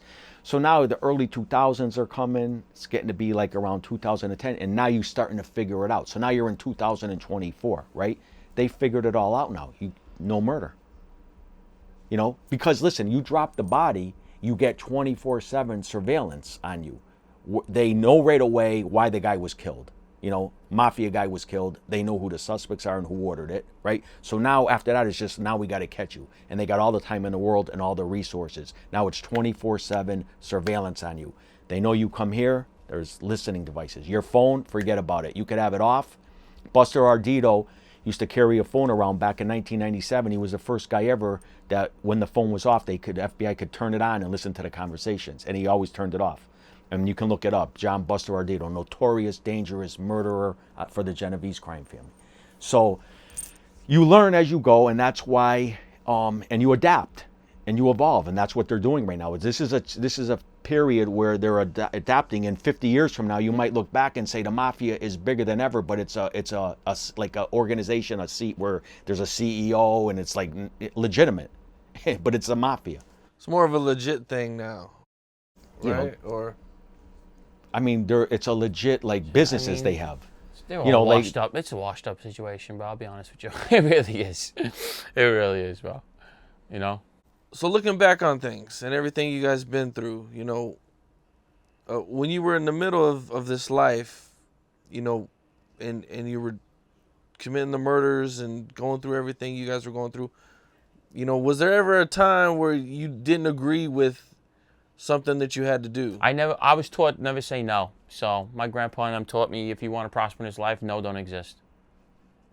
So if I didn't like it or not, I did it. To be honest with you. It's just the truth. Well, I mean, I had to kill my boss, and I participated in it, and that's not what I wanted. I didn't want to have anything to do with that. The only reason I got brought into that was because the guy that got the order wasn't capable of doing it. And he was dragging his feet. I had so much other shit. I was hunting down these other individuals in my area to murder, and I pled guilty to conspiracy to murder them. And so I was focused more on murdering them. I killed my another guy at that time, my brother-in-law. I was focused on that. And the thing I didn't want to do was murder my boss. And you can't say no to that. When I got called in and was told I have to participate in that, I had to get involved, and he got murdered. What's it like to get assigned to a hit? I mean, my first shooting was my friend. He didn't die, but I'm saying it's still f***ed up. I shot him up in broad daylight. I mean, I like that shit. I'll be honest with you. When I was young, doing crazy shit. Then we tried to kill him again in his car, and my partner froze up, and I fired into the car, and I hit an innocent person because my partner froze up. So I mean, to me, it was like an adrenaline rush. I actually like hunting people at the time when I was young. Did you ever get paid for any of this? No, you don't get paid. That's not how it works, man. You gotta understand. You don't get paid. You prosper in the life. You get to make money off their money. Now I get as much money as I need for loan shark, and I get a half sheet. I'm getting proposed. Things that you want out of this life. It comes with it now, so you don't ever get paid for that stuff. That's movie stuff. You don't get paid for a hit. And growing up, so if somebody did something to one of our families, we want to give them a vicious beating or shoot them. So that's getting pretty much, getting a hit lined up. You're going to get your guys and be like, okay, he comes out of this bar. We're going to go, he parks his car. He goes and drinks there. We're going to flatten one of his tires. He comes out. He's going to see his car flat, maybe try to figure, we're going to come out and baseball bat him. We've done that. That's a good way to get somebody. So that's kind of like being involved on a hit. But when I got ordered to shoot the guy in New York, there's a lot of planning involved. Hell yeah. You don't want to get caught. So you're going to murder someone. You got to be meticulous with the plan. The car you're going down with. We're coming from Mass to New York. We had to get license plates, put them in the car. We were going down with guns, with silencers. We got horrible records of violence on our rap sheet.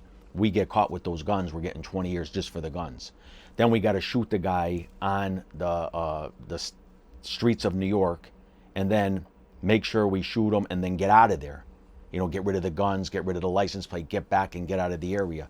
So getting the order and putting together the hit, you pretty much know how to do it. It's just planning it, going over it. Like we did a drive run. We went there, and where we were told to shoot him, he came out right at 6 o'clock. But we didn't have the guns on us at that day. So we came back 2 days later, and he didn't come out that day. So we had to come back. And then finally he came out, and when he was crossing the street, and then we shot him. So it's just a plan. It's just like, it's just, we knew how to do that shit. We plotted to murder when we were younger and beat people. It was just getting the official order from someone else. It was the same thing as you're going to go do it yourself. Absolutely. I heard there was an attempt on your life at an airport. Not an airport? No. There was an attempt on my life on the highway. And they shot my friend through the neck, my other friend in the back. Yeah. Okay. What happened was we had beat this kid up, Phil Galena, and we cracked a bottle over his head 3 weeks prior. And he took it personal, I guess, and he put money on our heads. We didn't know. We were in a nightclub, and he came in with two guys, and we thought nothing of it. Like, oh, this kid's a clown, he's just sitting there. But he was IDing us. And when we left the club, we went into the car. They pulled up on the highway on us and just put 8 shots to the car. Did the hit totally wrong. Albanians he paid. They put my friend bullet through my friend's throat, one in my friend's back, and yeah, it was meant for me. That was one time. Yeah. Damn. Yeah. I was living a cowboy life. Like you would think, like Italians, you look at it like we were living like gang members almost. Just not same things, but the violence was there. You know what I mean? Kid, we're 20 years old. He's putting money on my head. You know what I mean? 20-year-old. We were 20. Put $10,000 on my head to kill me and my friend, and he ended up shooting innocent people, the guy that did it. Yeah. Damn. You mentioned being the boss in Massachusetts. Now, how do you make it to that rank? Like, what were like the steps of, did you become a capo and then all the way up? So what happens is you had to kill to get in. So that's step number one, to get made to begin with. So you got to go on a hit that the boss tells you to go on, which I participated in, shot the guy 9 times, and that's how I get inducted. So first you got to get inducted and be a soldier. Once you're a soldier, the way it works in Massachusetts and Connecticut, we're a faction of the Genovese crime family. Right. Okay. So the official bosses are in New York. They're the CEOs. They're the boss of the family. Now, outside of New York, they have a faction in New Jersey, they have a faction in Florida, and they have a faction in Massachusetts, Connecticut, together. That guy right there is a captain in the family, right? But he controls the whole crew of soldiers and associates in that area. So he is the boss of that area. So Connecticut and Mass, when I took over in '03, I was the boss of Connecticut and Mass, controlling that for the Genovese crime family. He And still that's answers why- to New York. New York's the motherland. So he's a captain in the Genovese family, but they make him the boss of the area. When they write articles about me, they say reputed boss. Right. When I killed my boss, they put reputed boss murdered. Right. When I was there, I was reputed boss. That's how they word it in the newspaper. Right. When they're talking about you on the news, you're reputed boss of Massachusetts, Connecticut faction of the Genovese crime family. Right. So I'm a boss, and everybody knows I'm a boss in our area. But the Genovese family bosses, you gave me the okay to be the boss in Right. that area. Okay, I see. So you were the really Really a captain. capo, but here's the thing. He's the boss of his area. So he's the boss. You know what I'm saying? But he answers to the motherland, which is New York. Yeah. Capo was boss. I'm the boss of Connecticut and Mass. Okay. You know, so it was like for them. What's the difference between an underboss and a consigliere? Did I say it right? I don't think I said it right. Go ahead. So the boss is No, I mean not the underboss, right? oh, you mean it Consigliere goes speaks boss, for the family technically, but he go ahead, yeah. mediates like disputes. mediator. He advises. It's really a you know, made-up the rank. boss. It really, Yeah, I the mean, rank it, is you really know, stupid. It's just the third, really. It's Yeah. the boss. I'm the boss consigliere. Like an It's administration It's like they an old use school and- position, really. It'll just put you at the panel. You'll be at the top. You know what I mean? The underboss is like mostly like I insulate the boss a little bit. Mm-hmm. You know, so the underboss would go and deal with the captains. So and then report to the boss. You know, a lot of times the boss would report to certain captains would report to the boss themselves, but you know, it would be a form of insulation. You report to the underboss, and then the underboss, that's his job. Just like the soldiers report to their captain, right? Then the captain, if there's a beef, he doesn't go to the boss, he goes to the underboss. The underboss gets that, he goes to the boss. And you know, they're controlling, like say the Gambinos had 25 crews back in the 80s, right?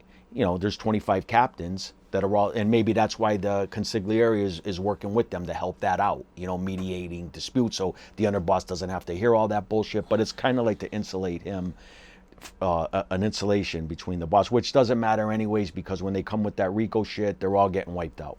Did you guys ever work with anybody famous? What do you mean? Like Famous gangsters? Or just famous people? Like any gambling debts that any famous people had? my friend's book used to have Santana Moss betting with him, like stuff like that. I never dealt with them though, but yeah, I had friends that were big bookmakers that had Paul LaDuca betting with them from the Mets. Yeah, stuff like that, but never. I never had anything like that. No. When you say famous too, it's like we don't look at them consider as them famous. Like I was partners with Dallas Cowboys Yeah. players at the time, active players that and retired players back in the 90s, and they didn't even know I was a silent partner of a biggest restaurant in Cape Cod, Mass. So, I mean, to me, I never met them and never cared about meeting them. You know, you just walk in life and Mob guys are and very do- arrogant. We don't care about if you can introduce us to the biggest celebrity in the world. We'll go like this. Yeah, great. Because we look at us like we're the celebrities, we're the shit. You know what I'm saying? I'm going to be honest with you. That's the truth. I mean, we have friends that became Yeah. famous and, you know, in that life. And Okay. Did you ever help anybody fix any games, any sport games or anything like that? That's past my generation, but that was back in the day. I mean, 70s, 80s shit. There was stuff going on in Jersey. A referee got caught, but no, I didn't have none of that. No, not my time. that did exist, and it exists to this day, only not with organized crime. Right. Like, you know, you can be a college kid today, and this happens all the time, and they probably don't even get caught for it because there was no organized crime presence that was putting all the heat. Organized crime puts the heat on you. That's why people, you know, shy away from being around a gangster because he's a killer, he's organized crime, and by them, a legitimate guy doing business with them, he's going to put the heat on them. They attract heat. And law enforcement, their number one mission throughout the 90s, early 2000s, all the way up, was to get rid of the Italian Mafia. That was their number one goal of the government, was to wipe out the Italian Mafia. So everyone else gets a free pass. They're all doing the same crimes, but law enforcement ain't going after it because we're the number one target. So those college kids, they're going in there and they got a buddy that's playing on the football team and he's a running back and he fumbles the ball. You know, they're getting 10 points, they're up by 7, they're going in on the 1-yard line, and the ball flies out of his hands. You know, so I believe that happens to this day, and it did happen. I think there was you read about it all the time, like a little. But in our area back in the day, they did that with the with schemes back in the day, fixing games. I think it involved the college teams. What do you think about the Mafia movies and the Sopranos and Goodfellas? And I mean, Goodfellas is the best one to me. It's based on my neighborhood. You know what I mean? All my friends, relatives, uncles, cousins, you know, someone's related to them. And it's from basically Ozone Park, Howard Beach. My boss was charged with that crime, actually, in 2014 of the Lufthansa. Goodfellas, to me, is the realest one out of all of them. Donnie Brasco's a great one. It's also about the Bonanno family. That's all real guys that are all from my areas. But to me, Bronx Tale's the worst one. I don't like Godfall. I wasn't a fan of it. You know what I mean? To me, Goodfellas and Donnie Brasco's the two best gangster movies ever made. Yeah, and everyone knows those movies. But there's one that was made. I watched it when I got out in 2017 called Gomorrah, and it was the Italian Mafia. Oh my God, that was a great Netflix It's a TV series. show, wasn't it? Netflix. Yeah. And an old school one was the Pope of Greenwich Village. Yeah, that was a good one. You ever see that one? Yeah. I haven't seen The it. Pope of Check it out. Greenwich Village. When they robbed the Greenwich Village. When they robbed the safe. They robbed. They robbed it, and they cut his thumb off. Yeah. They took my thumb, and they put lye in his espresso at the end, and It's good. it's a good movie. It was like late 70, early 80 movie. Did you guys watch The Sopranos? Yeah, it's all right. Decent show. It's a Jersey crime family, you know what I'm saying? I mean, we look down upon, usually everyone else says that. I mean, yeah, I guess so. It was a good show. It was good acted. Jersey crime family wasn't really how they were making it, but, you know, actually, you know what? The Cavalcantis were like that, but, I mean, that was like, they were doing it for the 90s, 2000s. Cavalcantis were like 70s, 80s that were really, like, dangerous, you know what I mean? So, Sopranos was good, though. What about him seeing a shrink? I don't think that would ever really happen. I only seen a few episodes. I didn't watch them Talking in and to out. like that? We were No. too busy really living that gangster life, and it was like we're living such a good life that, you know, you really didn't watch. Like I didn't get into the TV shows, but yeah, once in a while you would see the episodes and watch it. I never got into it like that. I don't know. I'd seen The Sopranos. They would have like a dude do a hit, and he always just drops the gun right there on the scene. Yeah, Well, it's Michael movie stuff. Corleone did that It's movie shit, you know. though. Yeah. It's whatever. Yeah, like my boss told me on a hit one time, did I pick up the bullets? I mean, you know, so I mean, obviously you would want to keep it as clean as possible, but Right. you ain't. I mean, the shellings, you know. You mentioned Donnie Brasco. Yeah. How famous was that case when you were growing up? As a kid, absolutely, because let's say it was huge because in my area, because Joe Messino had a hit on his head. Joe Messino was the boss of the Bonanno family who lived in Howard Beach. He had $500,000 on his head. Actually, Paul Castellano lifted that hit. That was a commission hit that was lifted by Paul. Everyone knew about it. You know, the movie was a lot of lies in it. He wasn't chopping bodies up. Him and Donnie Brasco didn't go try to kill Bruno Ducato in a boat. That was like a lot of it was, you know, exaggerated and lied. Hollywood got a hold of it, but for the most part, it was, you know, well known. You know what I mean? Sonny Black was real. Lefty Guns is real. It's all real guys. Sonny Black was killed with his hands chopped off for shaking the hands of an agent. All that stuff is real, you know. It was pretty well known, you know. And the story was based on, like you said, Joe Messino. He was part of that ordered the 3 captains' murders when they were in the basement. And, you know, the FBI agent would never participate Can't in chop murders. up bodies. And They didn't know where the bodies were until Joe went bad. And I think they dug them up anyways, and they Yeah. weren't chopped up. But I was in prison with Joe for a year. We were cellies, and he was actually like on the commission. He was like boss of the Bonannos, and he was on, status was. Okay, who's Joe? Joe Messino was the boss of the Bonanno family. He took over. He was basically the head of the 5 families at one time. Well, he brought Yeah. the banana. Didn't he bring the Back on the Bonannos back commission. on the? You know, they After were Donnie Brasco, we got wiped. We were Yeah. pretty disgraced. And guys we got brought them killed back. over Donnie Brasco. The guy that like Sonny Black, like if you said, you bring somebody in, you're responsible for them. So he like They chopped his hands off. Put him on record with him. Yeah. He brought the FBI agent in, and back then it was like the first ever time heard that an agent infiltrated themselves Yeah. into the mafia. Sonny Black got called. That's a perfect story because we were talking about how you get called in. He got called in. He took his jewelry off or whatever. He told someone that he probably wasn't going to be coming back, but he still went to the meeting. and he went to that meeting and they killed him. He knew he was going to get Sorry, killed. the gun jammed. The gun jammed, and he goes, "Let me show you how to kill someone." And he goes, "Cock it," and the guy fucking shot him again. They pushed him down the stairs, and the gun wouldn't go off. And he goes, "Let me show you how to kill someone." And he turned around. But Joe was the actual boss of that family, and he was the one that like orchestrated the 3 captains getting murdered. Joe ordered like 20-something murders. Yeah. His brother-in-law, he makes the underbosses a CL, correction officer. Sal Vitale, hey, fuck, come on. You can't make a cop. You can't oath a cop in. Whatever. How worried were you guys about somebody wearing a wire, snitching or cooperating? I mean, it happens all the time. You just never think it's going to happen to you, and it happened to me so bad. I had so many people around me cooperating against me, wearing wires on me, you know?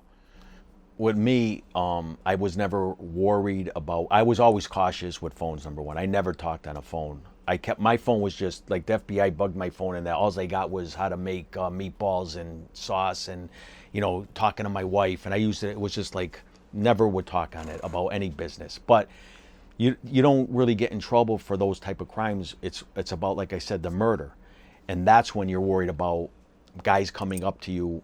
Like I had guys come up to me all the time. I had the guy in my case that my boss put me with wore a wire on me, and he wanted to talk about murder, and he had the FBI outside, and they were listening and everything, but I talked to him just like he had the wire on. I whispered in his ear. I said, I'm not talking. I didn't even whisper. I said, like with my mouth, I'm not talking about none of that. In his ear, like you couldn't even hear that. And then he brought up a murder, and I started saying like, oh yeah, this guy's innocent on the murder. The guy that did it, did it for some other reason. Like, in other words, deflecting everything that only that they knew.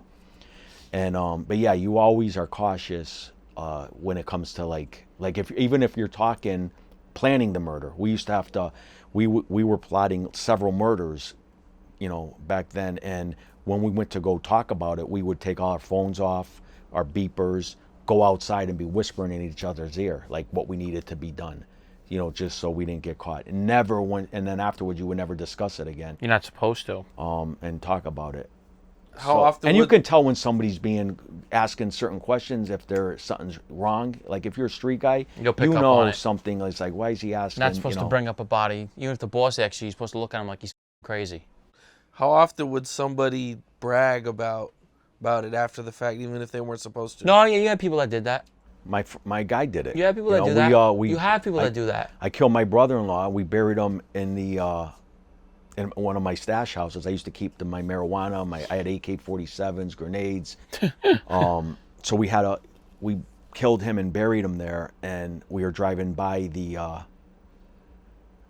there was a street, and it was kind of like up off the street, and we were driving by there.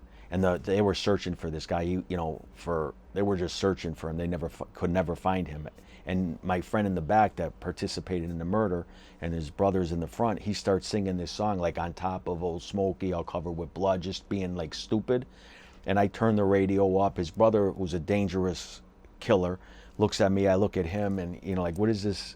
What are you doing? Like, you don't play around when it comes to that. Something like that. There's no joke. joke. Play around. We murdered somebody. It's dead and buried, and it's like you put it out of your head, and and he was joking around like that. So, and he also So when we murdered our boss, the suspect was 6'1" with a guy wearing a hoodie, and everybody knew that one of my guys in my crew hated my boss, because my boss Bruno put his hands on him, slapped him around.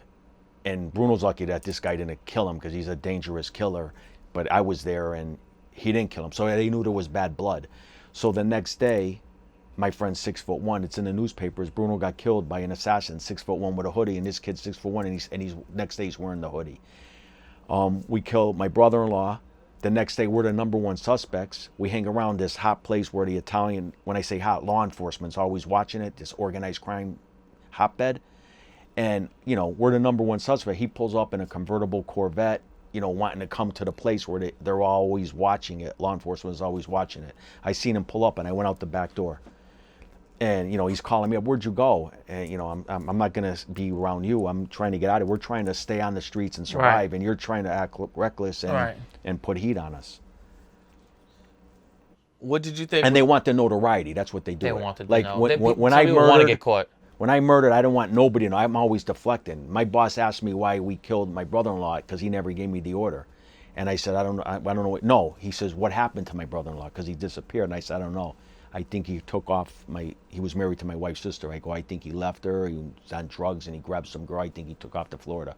I wouldn't tell my own boss about that. Yeah. Whereas other guys, they want that they want the streets to know that they're dropping They drop bodies. the bodies, You yeah. know? But when the streets know, law enforcement knows. Right, exactly. You know, so, you know, but guys like that. What were your thoughts when the guy started questioning you about these murders? I knew right away he was wearing a wire. That one guy, that one particular guy, I talked to him like he was wearing a wire. And he was wearing a wire. And I was told that he was an FBI informant in the 90s, and I asked, my boss put him with me, and I asked permission to kill him, and my boss protected him. And, you know, and it come to find out everything, we got told by the Gambino family, this guy John Bologna was an informant. So the bosses of the Gambino family, I was in New York, the boss tells us that this guy's an informant. The Patriarca family, Rico Petrillo and Anthony Beaver, Asenzo, whatever, they tell us the guy with the beard that comes up to Springfield is an informant. We had a faction in our area that tells us the guy is an informant. I tell my boss, send the guy up, you'll never see him again. We got holes dug. Well, you'll never see this guy. You have to be a big hole because this guy was like 6'4" and 300 pounds, but you know, we would have fit him in it. And he protected him, he never set him up. So that's like in that world, you don't know, like, is my boss got him Right. similar to like maybe Persco had Scarpa, or Whitey Bulger, you know, like, are they operating like that? So, you know, and then it doesn't matter when someone's operating like that if you're facing 2 years, who cares? Because then, you know, you do your 2 years, you get out and you got nothing to do with them ever again, you see you later. Right. But when you're facing death penalty cases and life sentences and they put you with them, and then they protect them when you say you wanted to kill them, now you start thinking like, oh, he was in on it with them for whatever reason to gain, to, you know, get rid of their enemies, to get power, like from the information from the feds to protect them. Did you guys want to make it all the way up to be a boss? Or were you guys just... I wasn't even thinking about it. I don't know. I was just going, I was more loving the money, you know what I mean? But I mean, yeah, if I did, that'd be great, you know what I mean? It was more for me, the money. That's really was my luring too, was making all that money for no, you know, no education and shit like that, you know? I didn't care if I made it to the top. I did make it as a boss. I mean, I was never going to be the boss of the Genovese family in New York. I'm not from New York. So I did make it to the top. You I made was it the as boss. high as you could. Yeah, I was the most powerful guy outside of New York. I don't care what family you were. I was the most powerful guy outside of New York. I was a boss for the Genovese crime family. I was with the biggest crime family, and I was a boss outside of New York. How many people did you have working under you? Dozens and dozens of associates, soldiers. It was a newspaper article that it was in 2006, Boston hero Michelle McPhee, and she put in the article, New York wise guys invade Western Mass, that was the title, and per capita, we were told that we had more made guys and associates than the strongholds of the Brooklyn and the Bronx, and everybody knows that that's Mafia Haven, you know? So it was like, but per capita, because we're a lot smaller of an area, you know, and we got it in Connecticut. Don't forget, there's made guys all throughout Connecticut in our crew also. And then the associates, you know, a lot of times, you know, the associates don't get credit. Like Gene ended up never getting made. He was an associate, but still, he's a dangerous money maker, and he's a to be reckoned with on the streets. Associates, a soldier could have 30 associates capable of violence, money making schemes. They're the ones and really everything. causing all the havoc. So yeah, there was, know? you know, The associates? yeah, hundreds of us Hundreds, in you through know, it's Connecticut, what and happens. We're the ones that make the soldiers and the captains look good a lot of times. You we know? had all the way up into Albany too, going more Western Mass.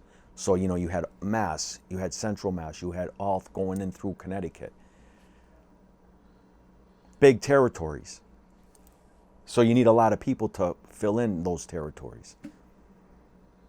Okay. There's no RICO in Canada, I heard. Nope. There is a thing called gangsterism, they call it. If you look that up, look up gangsterism. They don't have RICO though. Yeah. I'll tell you that much. It's Is not there- called RICO. Is there factions? They're still killing people like crazy over there. Yeah, that's right. Yeah.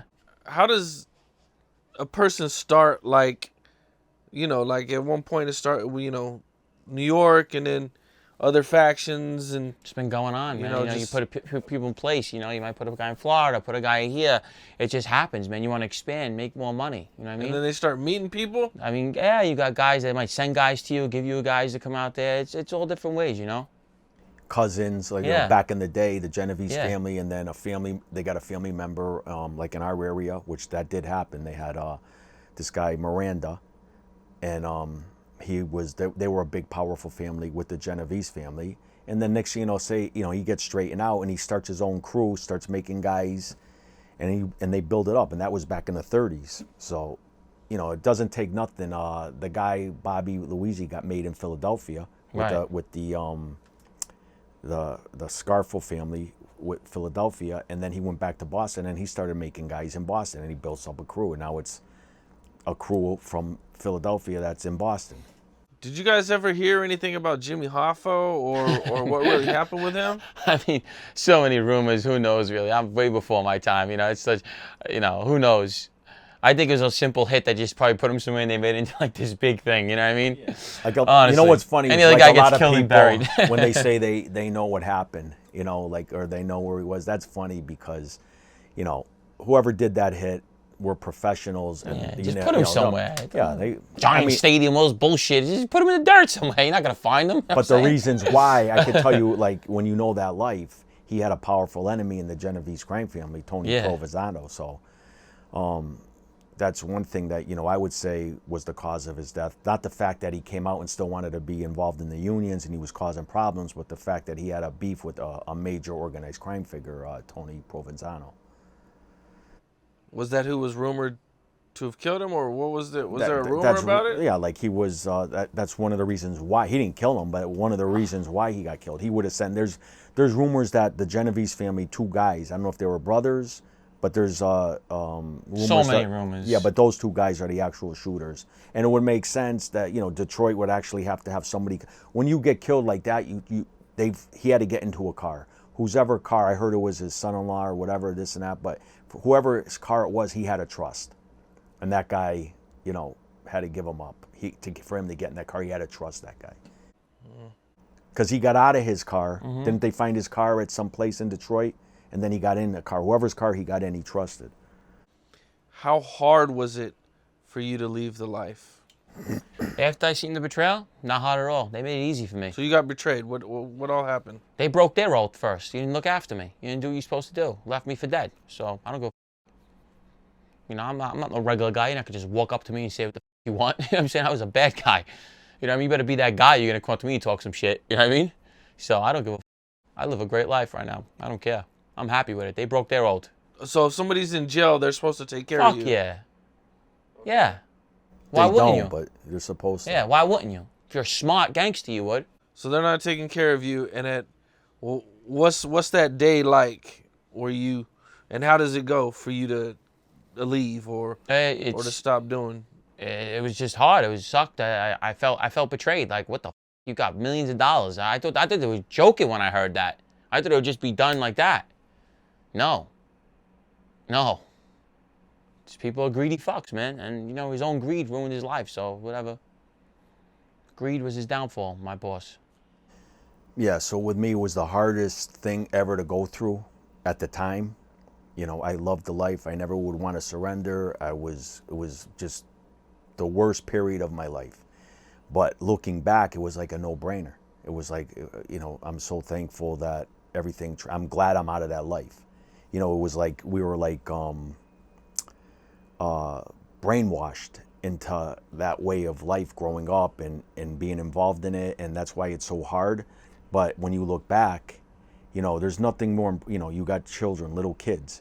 You got, the treachery that's involved in that life, killing your friends and killing people that you grew up with, family members that you had to grow up with. So looking back now, it's like over 90% would say that was the easiest decision you could have ever made. But at the time when you're going through it, it's extremely, it's horrible decision. It's hard to get, leaving that life. What did you guys have to do to actually leave the life? Cooperate. Like, the agents came to see me 19 months in. It was random. I kept telling them no at first. At first, I'm like, hell no. I had 3 different conspiracies. I'm facing an asshole full time. I got priors. I did time for shootings. They're charging me with all kinds of conspiracies. I'm done. If I get a fucking 35-year cop out, I did good. So they came to see me 19 months in after my boss beat the Latanza trial. And they came to see me and says, well, we're not going to come back again. And I said, give me the fucking paper. I had it. I was like fed up. I almost did it out of spite. You know what I mean? Jail didn't faze me. It wasn't about jail. They bring you in, or how does that? How does So it go they down? basically, you know, you got to be careful when you're doing that process, especially in Rikers Island. So I told them, well, if I'm doing this, you can't leave me in here, obviously, you know. So I signed the paper. They came and got me next week and put me under a fake name in another county in New Jersey. And that was it. Sat with them. You told them everything you ever did? You have to, otherwise you void your contract. Let me explain something. You don't play with them. They're not your friends. There's It's a business guys that deal. leave things out and they get it all. They did it for nothing. Yes. You know, they sat down and they made a deal with the government. They try to be slick. Guy in my case that I wanted to kill, he was an informant, and he was the #1 guy that got me the death penalty case. And when he cooperated with the feds, he left out a murder that I did with him. Was involved with him, and they knew that was, he left that out. And then when he never told them about that, he was never going to spend 1 day in prison. He ended up going to prison and dying in prison. So yeah, if you're going to do that, make that decision. Don't, it's it. You're done totally, and you leave something out, it'll come back, and that's happened with other guys. Bobby DeLuca, Frank Salemi. Frank Salemi murdered somebody with Bobby DeLuca. He never told him about the murder. He cooperated with the government. Never told on Bobby DeLuca. Years later, Bobby DeLuca gets jammed up in a, light potential case. He flips. He tells him about the murder. Frank, he was out living in Florida, lived a good life, and now he ends up dying in prison. Damn. It's a dangerous game. If you're going that route, at the end of it all, you die in prison or you get killed. There's no happy, and then the only happy ending is if you wake through it and you made it to this point, because now they're not giving the 50-year sentences no more, 100-year sentence. So you got a good shot of dying peacefully on the street. Oh, right now in the Mafia, I'd be golden. No more violence. I would never. I'd do 5 years in my head in the closet spinning, listening to fucking opera music. You know what I'm saying? I don't give a fuck about that. Nowadays, it's bullshit time. You know what I mean? Bullshit. So different. How much time did you guys each end up having to do? I did 13 years total. I would have ended up doing like probably 40 years, but I did 13 total. I was on parole probation in jail since I'm 18. I got off September. I did 21 years total in the system. Okay? Damn. Yeah. I did 13 total. My last case that when I got out of it, I did 8.5. You guys get out of jail. Now, what is your guys' life like? How are your family, and how does it affect everything? When I got out of prison, I went right back to where I grew up. And, you're shell-shocked. Anybody that's been in prison, I don't care if you did 2 years, I did 8.5 straight.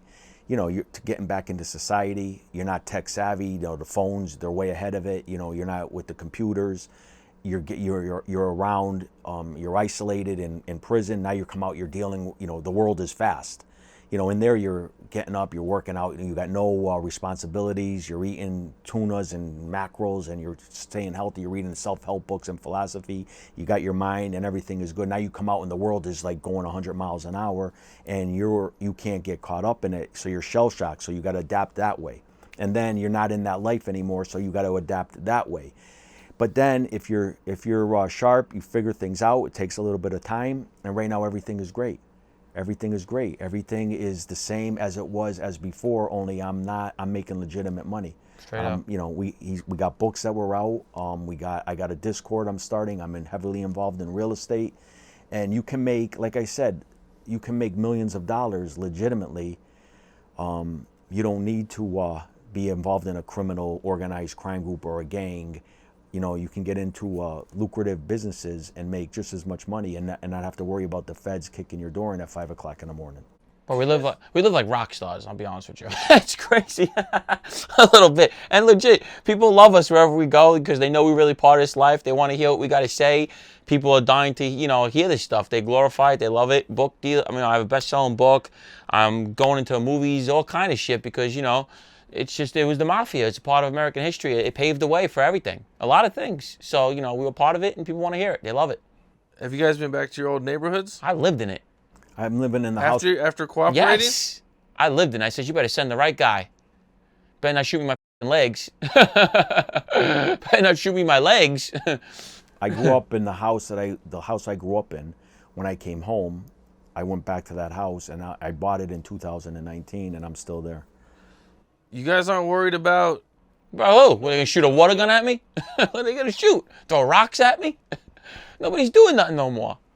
30 years ago, all right, well, they'd have to kill 500 people ahead of us. What about all the people that told on me? Nobody did nothing to them.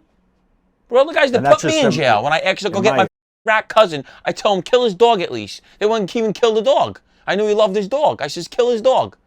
Shoot the dog. Little Gotti worked for me. John Gotti's grandson was one of my guys. I had a bunch of little guys. My boss wouldn't okay them to kill the dog. I said, kill his dog at least. Make me happy in here. Real killers ain't gonna talk like they do on the internet and kill and this and that, and the wannabes ain't capable of killing. And I'm a real killer, so it's like, that's what they're up against, and that's where we're at today. The internet that hides behind the trolls with the fake advertisers, they ain't coming to kill you. They're not even showing their face on the. Most people that meet us are happy to meet us. Can I get a picture? YouTube. Can I get a picture? Can I hang out? You know what I'm saying? They want to hang out with us. And nobody cares anymore today. I mean, nobody gives a shit about that shit. The only thing is, people are haters in general, human nature. So they're just jealous, envious. That's human nature. So if they don't hear about you, that means you're really irrelevant in life. That means you're not doing too much. You're probably broke. And nobody gives a shit about you. But the minute you start rising up and you're being successful, that's when the haters come out of the woodwork and they hate on you because you're living better than them. And that's how you kill them. You kill them with success. Do you guys ever run into anybody? Any of your old friends? Absolutely. I have.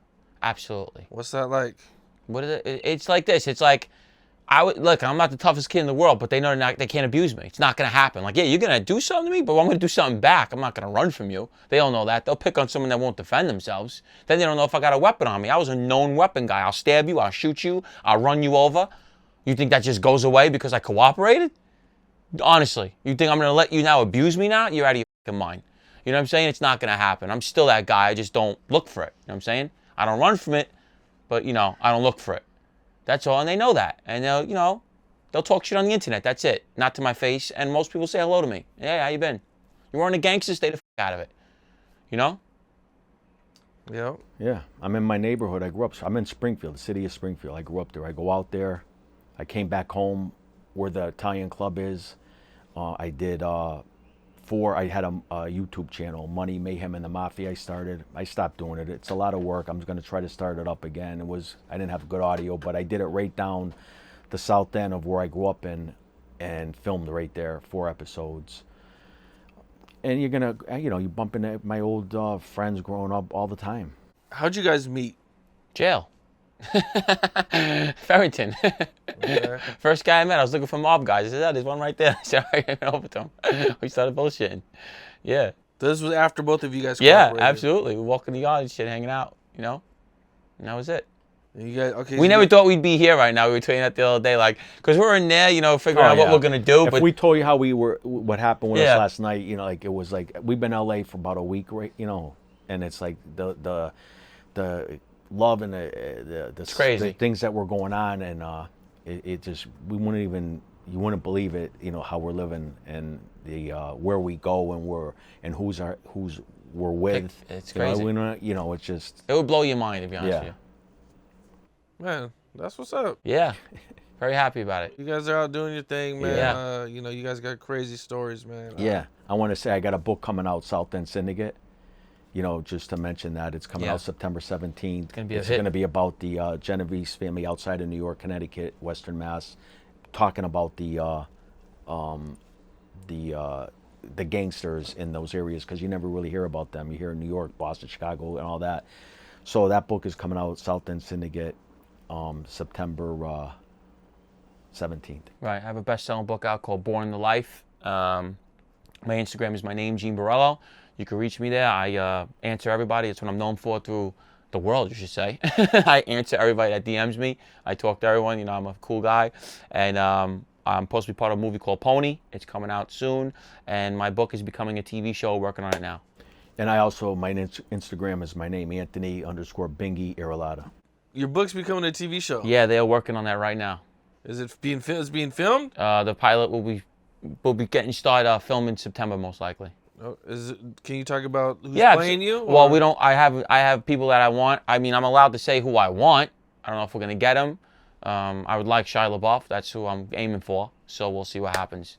That'd be crazy, man. That's pretty dope. I mean, everything that people keep telling me that it's crazy is happening. So I'm like, hey, it's gonna happen because everybody says books don't sell no more. You're not gonna do this. You're not gonna do that, and everything just keeps happening for me. So hey, let's see if Shia LaBeouf comes through. You know? Yeah. We'll see. Wow. I know he doesn't do much anymore. He kind of went away from Hollywood. He's back. He's back. He's back. Okay. He loves playing bad guys. He what? He likes to play gangsters. So we'll see. That would be crazy, Yeah. man. Well, man, you guys, I really appreciate you, Yeah. man. You know, you guys' story is dope. You know, I just wish you guys luck with everything, man. Thank you. Glad you guys are doing Thank good. you. Appreciate it, man. It was fun. Had a good time. Yeah, for sure, man. Yeah, All right. we've been everywhere. We've been doing all the shows. We're doing all of them. We gotta go you do know, one now after yeah, we this. gotta go do another one over yeah. at the. It's about our 10th show we did out here. Man, that's what's up, man. Yeah. And, shit, I know you guys will just keep going, man. Yeah. That's what's up. Yeah. All right. Well, I thanks for appreciate having you us. guys. It's nice Thank you to- guys. It was yeah. good meeting you guys. Yeah. Pleasure. For sure. What's up? This is Cam Capone. We got more content like this coming soon. So hit that like button, subscribe, and stay locked in to Cam Capone News.